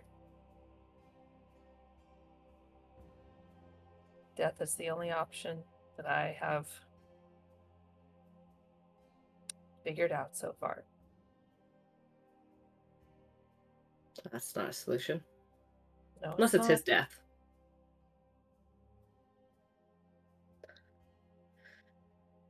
No, my death just means that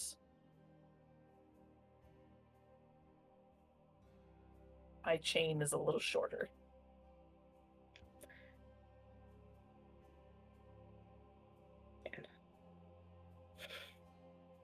Sorry, I felt a sneeze coming. I was like, oh god, is it gonna come mid-sentence? The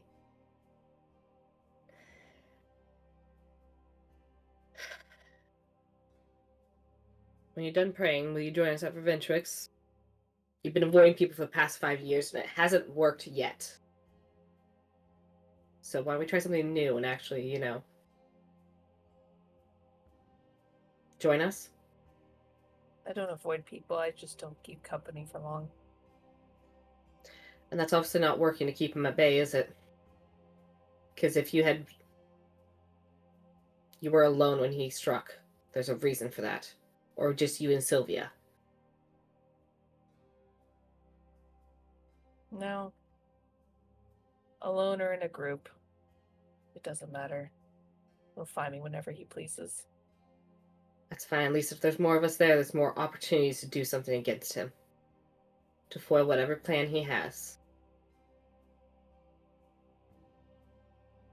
Twice so far that has happened. And twice so far, we're all still standing. For better or worse.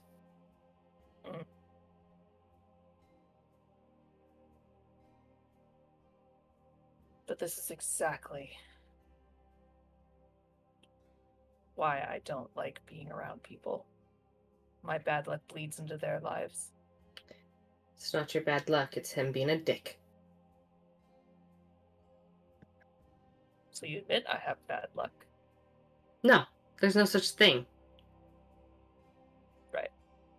Which is why it's not your bad luck. Because it doesn't exist. Now he's making choices that make it appear in your head as if it's bad luck. As you say, there's no such thing as bad luck. The world around you goes dark. As you continue to play this conversation in your mind, your plans for the day to go retrieve Kylus, to bring him back, make him eat breakfast, snap him out of his depression, go see what Reventrix wanted. But mid-conversation, everything just seems to go still. As you hear muffled, a little faint,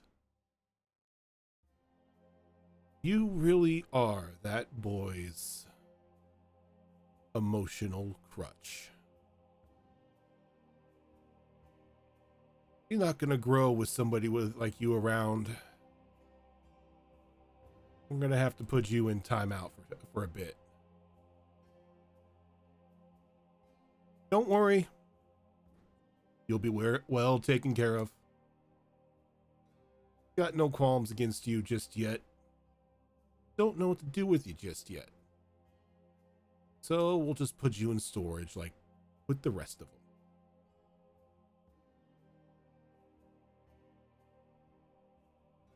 He'll make it with or without me. After you try to talk, Yeah. you try to muffle out, but there's just nothing escaping you. You left your house, but you never made it to the temple.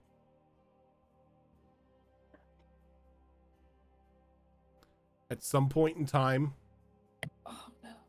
somebody, probably Sylvia, is going to come looking for you and is going to discover your gear laying in a disjointed pile in the middle of the road. Everything that you were carrying on you is now just there.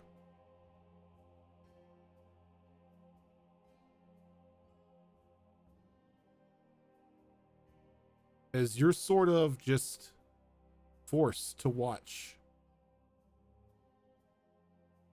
almost at a distance,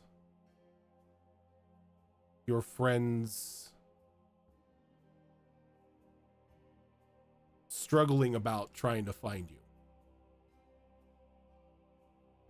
You can feel their emotions, you can feel their fear. And as much as you want to reach out to try to calm them, it's all for naught.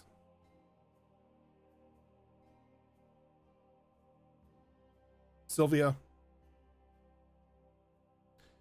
you know, by this time, Asha should have been back pulling Kylus in by his ear, forcing him to sit down at the table and eat. It's you could like almost set your proverbial watch to it.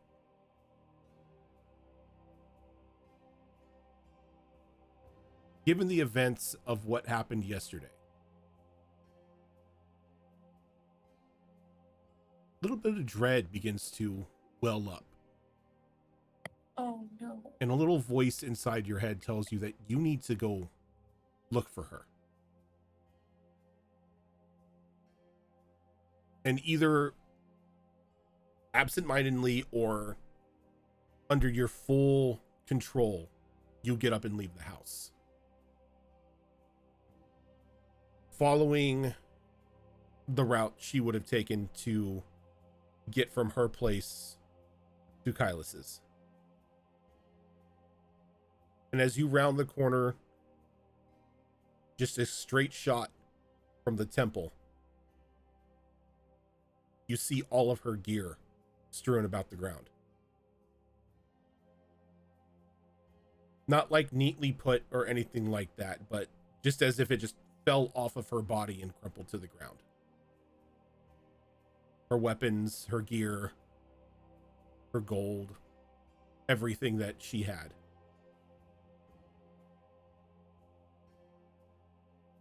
And before we get to how you react, we are going to take a break.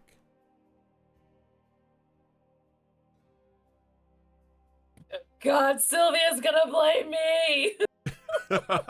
What did you do, Kylus? I didn't do anything. Sylvia's probably not the only one, honestly. That's why we have it so numb, but it's at least a feeling. We'll take rage. We'll take rage. God, Kylus has never lied. He's Tasha never has lied. a lot of stuff on her. Yep. Fox, if you want me to send her her list, let me know. No, I mean, you keep track of it yourself, obviously. Oh yeah. I'm going to keep it all together. I don't think we're going to pick through your stuff and start Yeah. taking things. Oh, I am. If you need something out there, I mean. I'm going to loot the body. I will loot the body. All right, so we're going to take a quick break here so we get up, stretch our legs, freshen up our drinks and everything, and we will be right back.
And we are back.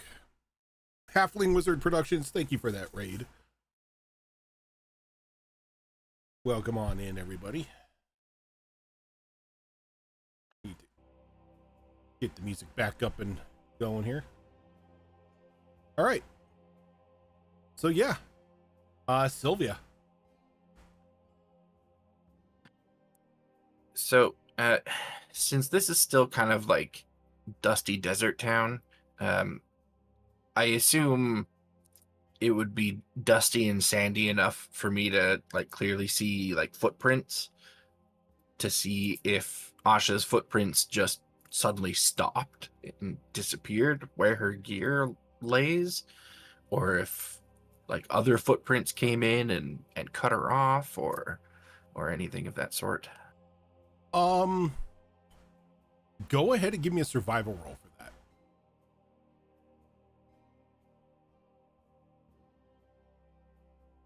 15.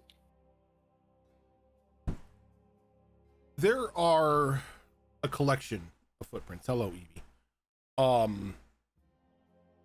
But the only ones that are fresh on this walkway at this point in time are Asha's. And much to your surprise, they just up and stop. Like right before the clutter of gear.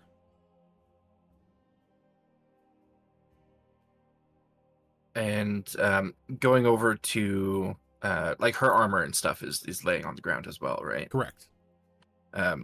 Feeling like the inside of her breastplate and stuff, does it feel warm as if she was just literally wearing it a second ago? Yeah.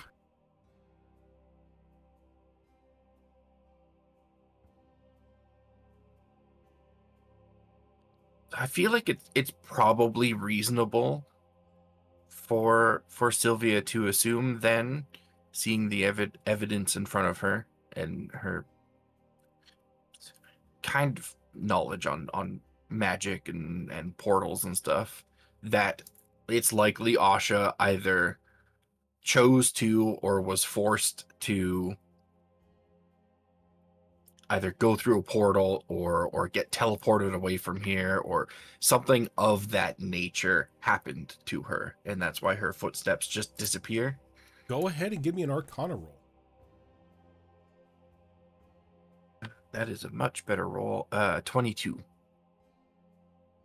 You do have a bit of knowledge when it comes to portals and the like. Though you do know that when a portal is opened, the area around it tends to be a little disturbed.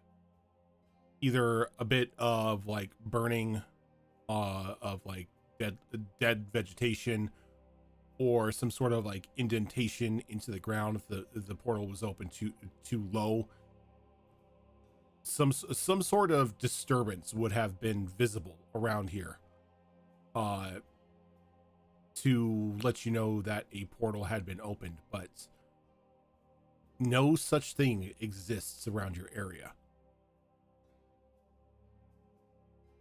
And there's no obvious disturbance in the dust and sand that you would see if like a giant ass bird swooped down and scooped her up or anything of that sort. Yep. It looks like she was in mid stride and just vanished.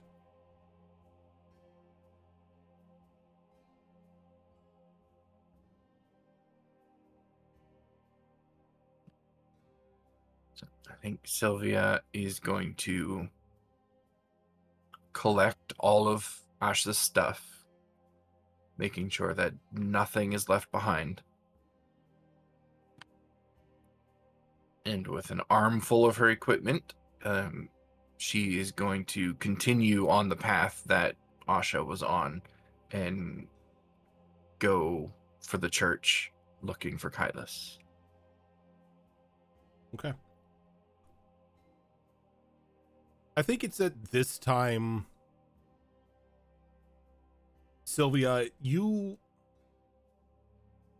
Rom, and Toki pretty much all show up to the temple at the same time. You carrying a just like a handful of Asha's gear and Rom playing some sort of very loud tune on his saxophone this early in the morning.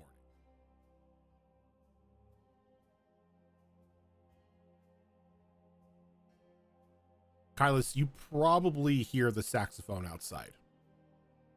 I ignore it. Try to. It's like, oh god, maybe he won't step foot in a church. Who knows? And the doors burst open as Sylvia comes marching through.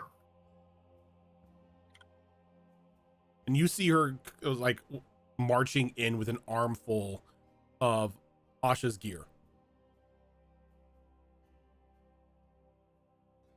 I think he's like legitimately confused and also caught off guard because it's Sylvia, but he's just like, what happened? And she just marches right up to you and shoves all of Asha's gear into your hands. Whether you hold it or not doesn't stop her. It's either going to go in your hands or on the floor. Yeah, he fumbles for it, like, oh shit.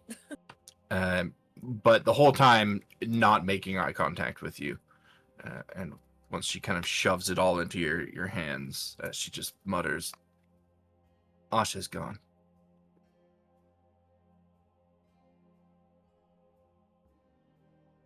What do you mean, gone?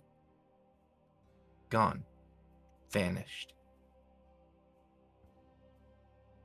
Vanished? How? I don't know, Kylus. She's gone. Another victim of your bad luck.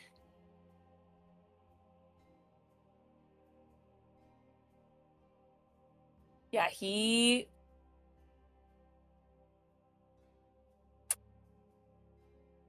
just stares at Sylvia as he always has said those words out loud, but hearing them from someone he cares about just hurts 10 times more as he's just staring. She's really trying not to make eye contact at this point. Like, I just said something really mean to Dad that I shouldn't have said. And it's clear, like, she's holding back tears. I think there's several moments of just awkward silence, of just stillness, before he just very slowly just goes to reach out towards Sylvia's shoulder. She pulls back. Rom on his instrument does a tan tan tan.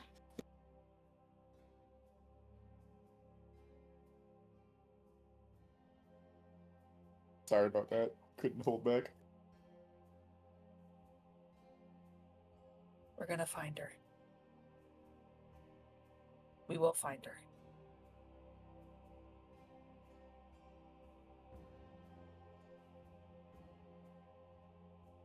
This is my fault. I will make amends.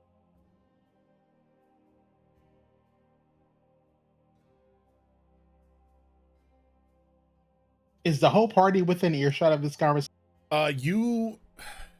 You and Rom are. Okay, Max is probably me- looking for all of you at this point in time after harassing Verventrix. all right. Tokumi's gonna go. How is this your fault?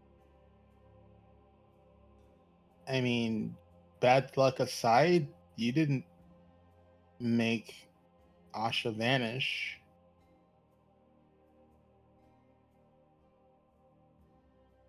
It doesn't No, but I seem think right I forced to. a hand. Did you purposefully teleport her somewhere else? No. Well, then how is it your fault? So I can take a guess of who did this to her. So then it's someone else's fault. And they're just using her as a means to get to you. That happens. That's not bad luck. That's just vengeance. Oh, that's toying. Toying, vengeance. Regardless, if you didn't do it, it's not your fault. Just because someone has decided to try and torment you using Asha as a pawn doesn't mean you should feel like it's your responsibility. The second you say using Asha as a pawn, he kind of winces a bit.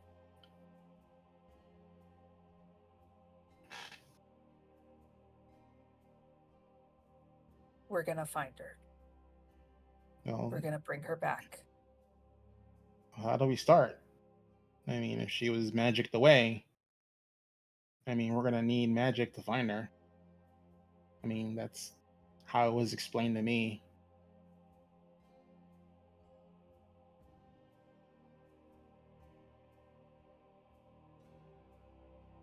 I only know that he likes to hang out up here in the north.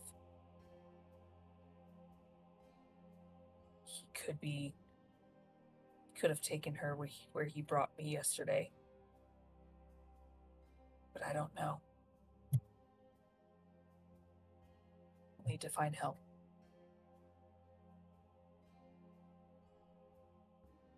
Well,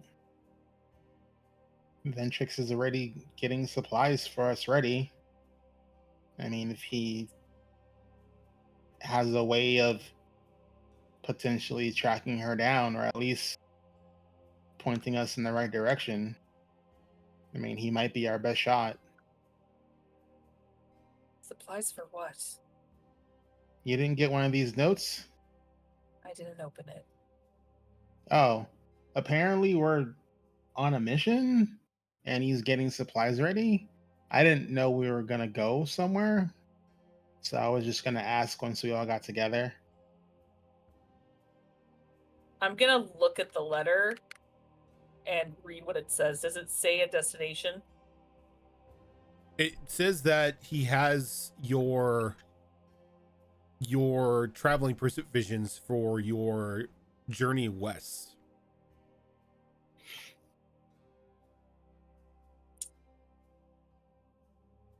He's just going to, after he just reads it, he just kind of just curls the letter in his hand, just kind of crumpling it. Asshole.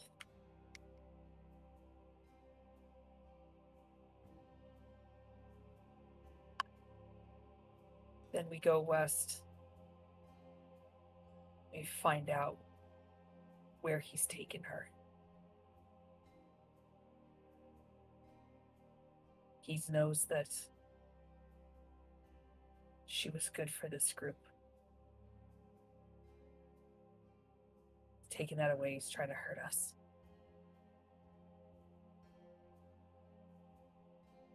We'll take back what's ours. Our friend. He looks at the items in his hand and very slowly and awkwardly just kind of moves his hands just a couple inches towards Sylvia. And in a soft voice, he'll say, "Do you want to hold on to these for her? Or should I?"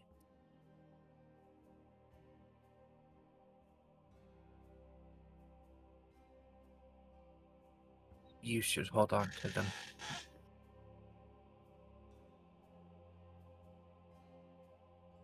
Just nods. Start to slowly put them in his bag.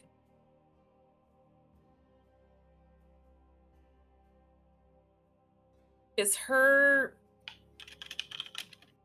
You still have the necklace, right? It just transformed. The necklace is amongst her belongings. Oh, you're muted. Everything is like anything that she Okay. had on her in her inventory is there. Okay. I think what he's going to do is tuck that into he has like a cloth piece where he keeps his own pendant, and he's just gonna put it next to his. He's not necessarily wearing it, he's just kind of combining the pendants for right now. Puts the rest of her stuff in his bag.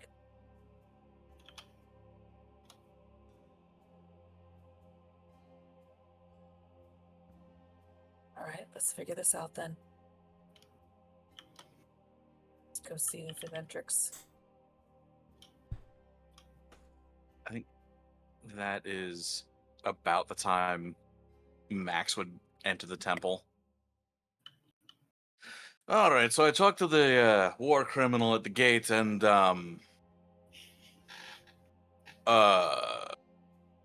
what's going on? Takasha. Who Takasha? Rock. All right. I'll be right back. Smash cut to Max kicking in Verventrix's door again. I have to ask, do you walk over, close the door so you could kick it open again? Because I think he just left it open. I mean, I That's right, you left it Yeah, open. leave it open. It's only a single door, right? It's not a double door. No, it's a single So I door. could just kick in the other one. Okay. No, it's a single door. Yeah, because it's not as good an entrance if it's so. Yeah, he shuts the door and kicks it in. All right, new plan. We need some of your war crimes. We need to kill at minimum a djinn, possibly a god. And you kind of see like No questions a asked. very silent look on his face, but you could almost, it's almost as if his eyes are sparkling at what you just said. You need to kill a djinn, maybe a god. Yes. Well, my dear boy, you have come to the right place. I have produced many a god slayer in my time. Good. But before we begin, I'm going to need a bit of context as to why the change of plans. From what I was Asha's told, been kidnapped. Lady Asha has been kidnapped. Lady Asha's been kidnapped, and I'm going to kill the motherfucker who did it. Right. Well, if you give me some time, I could prepare some of my more choice experiments. Do you know how she was taken? She was just magicked out of the town. All of her belongings left on the ground where she stood. I see.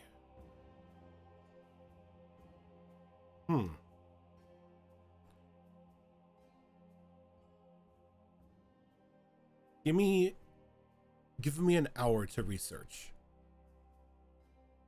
If you're going to commit a murder, if you're going to kill a god, you might as well know where you need to go to kill said god.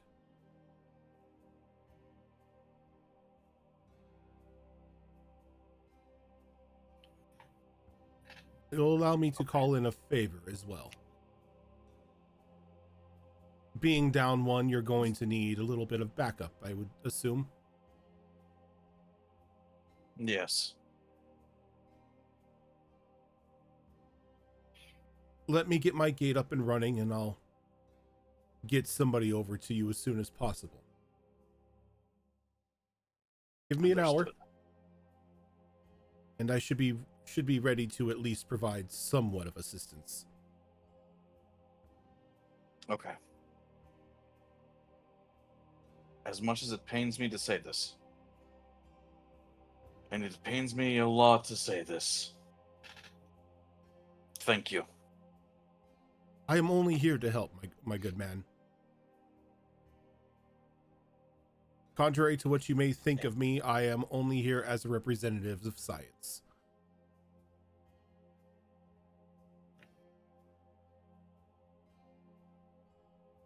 And one of these days I'll believe that. But until then, I will see you in an hour. And I shut the door behind me. Okay. You go and rejoin everybody back at the temple? Mhm. Okay. Which is funny because Kylus was already like heading towards the Ventrix. And he didn't know where he went off to, so he didn't want her to. He said, I'll be right back, but he was like kind of already heading in that direction, so he's just like, oh, hey. What happened? Oh. The situation is handled. Gonna need a little bit He more to go on is- here. He is including some special equipment with our provisions. He also said that he is going to be calling in a favor. And will be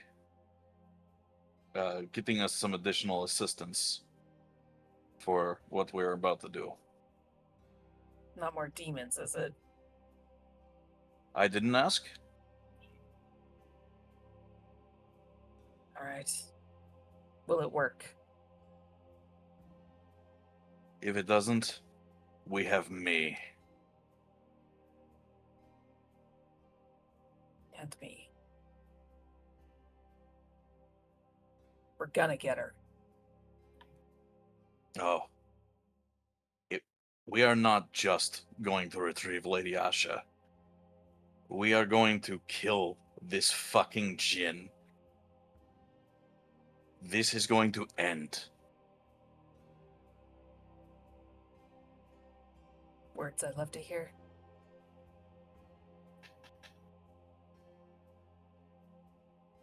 Let's pack up and go. Got an hour, you said?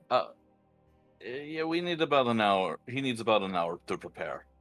But then we can hit the road. I'll grab some provisions then.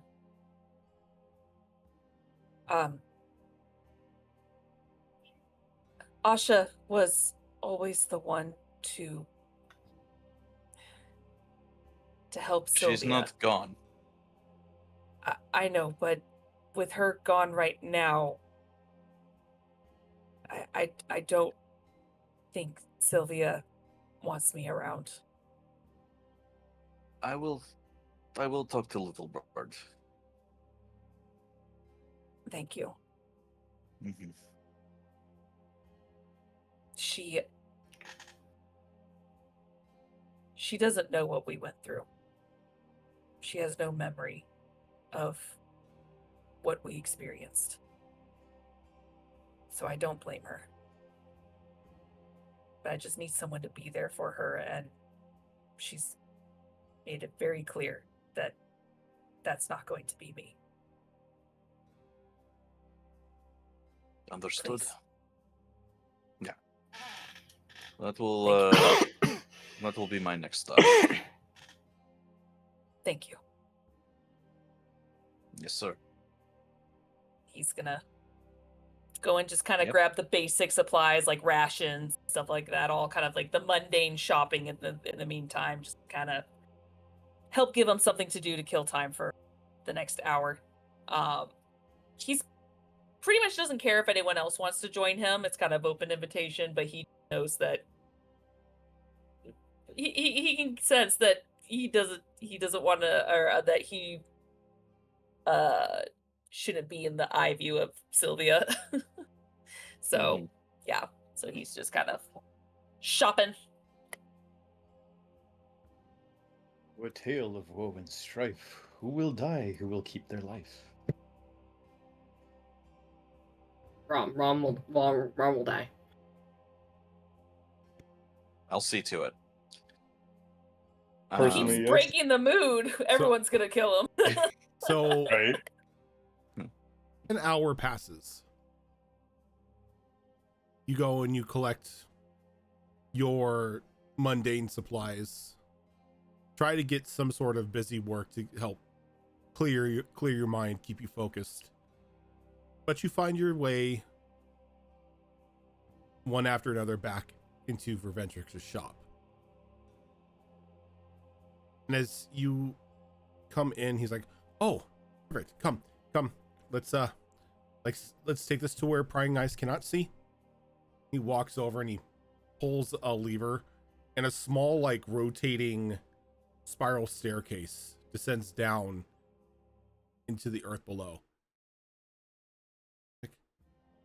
Everyone, we didn't see what we're about to see. Understood? Oh, we're all in there. Yeah, It's not just him. no. Oh. Okay. Yeah, he'll just nod. And as you all begin to descend the spiral staircase, you're led into an underground workshop. You would see like various like pieces of machinery and magical items like halfway assembled, you know, just cluttered about random tables, giving you like an insight into like his disjointed mind. Though in the center of the room, in sort of like a small containment dome, you see the beginning works of a crown being made.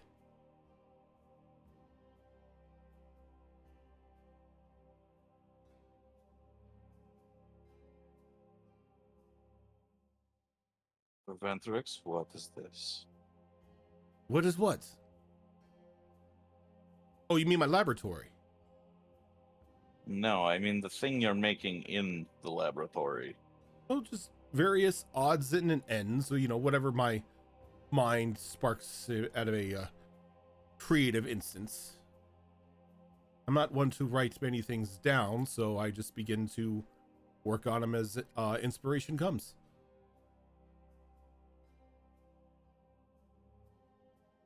So that's, as he points to the crown, that is to fix a mistake. One that my father made, hundreds of years ago.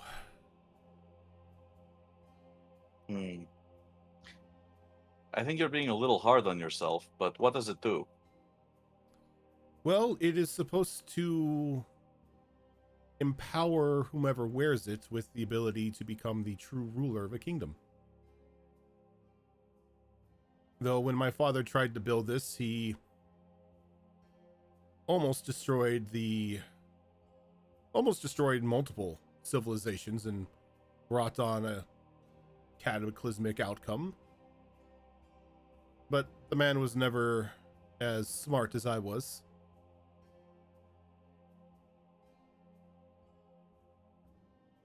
Oh boy, we're going to have a hard time pretending we didn't see that one. Okay. Oh, that's What still years down the road before the final product is done. That one's simply a prototype. Good. Oh, good. Great. Wonderful. What about what we discussed? Yes. You need something to locate a god, or a djinn, or your friend. My exact words were, I need something to kill a djinn or a god. Yes. Your exact words were you needed a war crime. Slow head turn to Max. Just like, Well, I don't know what you consider these war crimes, as you say. He points over to like a wall where he's got like various odds and ends. Any one of these would be well enough to murder any sort of being that you put your mind to. But if you wanted to slay something that slay something specific and to not cause as many casualties, well, it's best to do it on your own. So he walks over, opens up a small cabinet, pulls out a box, brings it over, pops it open, and pulls out a small dagger made out of this thin black metal. And you could see what appear to be various veins sort of embedded onto the side of the blade that run down into a small heart in the pommel.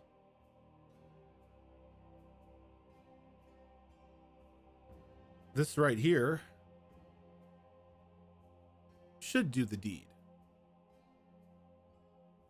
You just need to get close enough to pierce the being's heart. No, that's not a problem. One swift stab of this, and well, whoever's on the receiving end will fail to be.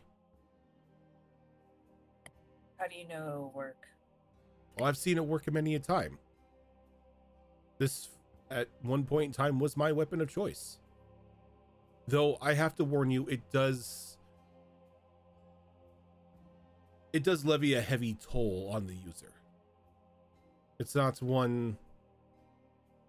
not for mortal means to completely destroy a body and damn a soul. Ash coughing in the take the distance dagger. somewhere in time. Mm-hmm.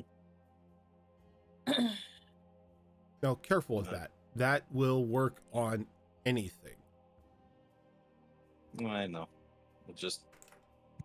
I just needed to work on one thing.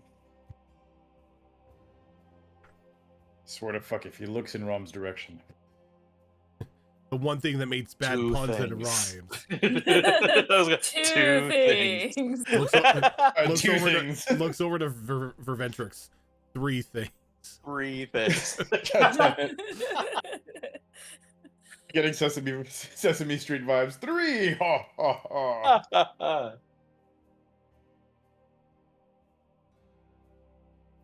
Now, about your help. I've put in a call, and they should be on the other end of this gate. He walks over and he pulls off a large, like, sheet off of just like this man-made metal contraption, almost reminiscent of a Stargate. So you have to fucking dial it. Yeah, he walks over and he Already. he punches in a couple like runic keys, and then he just pulls a lever as the gate begins to power up and begins to swirl with a soft blue energy. And it sparks a couple times and the energy sort of dies down and picks back up. It's obvious this hasn't, been used in quite some time. But as it maintains its full power. Sorry, I'm about to seize now. You see a entity starting to walk through the gate. And that is where we are going to end for this week. Oh no, she had the character ready. You were fine. Wait, do you have the character ready? No. Okay. No, I'm I'm bouncing around just a making couple a ideas. joke because we have a million characters and yet we always make a new one. I did take the moment to look through all the old characters. Make a new one. Yep. Yep. It's what I do. I have a million characters waiting to be used, and yet I make a new one. I Every have a single time. suggestion for you, Gilly. Okay. I'll tell you off stream. Okay. I like.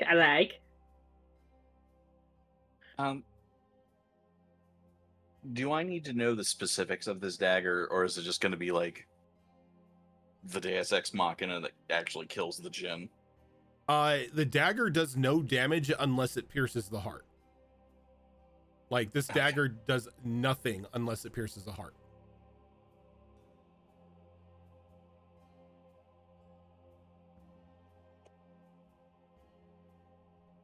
Let me go ahead and pause the music here. But yeah, that's gonna do it for us tonight. It's nice to finally be back and playing on Mondays after our month and a half away.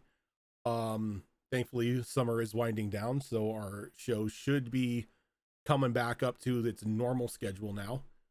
So yeah, coming up on Tuesday, coming up tomorrow, is going to be another episode of Star Wars Tales of the Outer Rim, which is our Star Wars game that is run by Tiltbot. Coming up on this Thursday is going to be yet another return, as we're going to be returning with Tricorn Isles. That was also on a small hiatus, but we're coming back with that Chaos crew. Alternating Thursdays, we have Mass Effect Horizons, which is a Mass Effect 5th edition mod that is run by Zorro. Coming up on this Saturday, we are going to have another episode of The Downfall of Propriety, which is our Bridgerton inspired mini series that is run by Malls. And then coming up later on in the evening at 8 p.m. Pacific time will be another episode of the City of Redemption, which is our brand new Daggerheart game. And then alternating Saturdays, you have Withered Wastes, which is another 5th edition game that I run. And then later on the night at 8 p.m., we have Vigilant 6, which is our superhero game. But for now, we are going to go ahead and head off. Thank you, everyone, for tuning on in, and we will catch you later. Bye, everyone.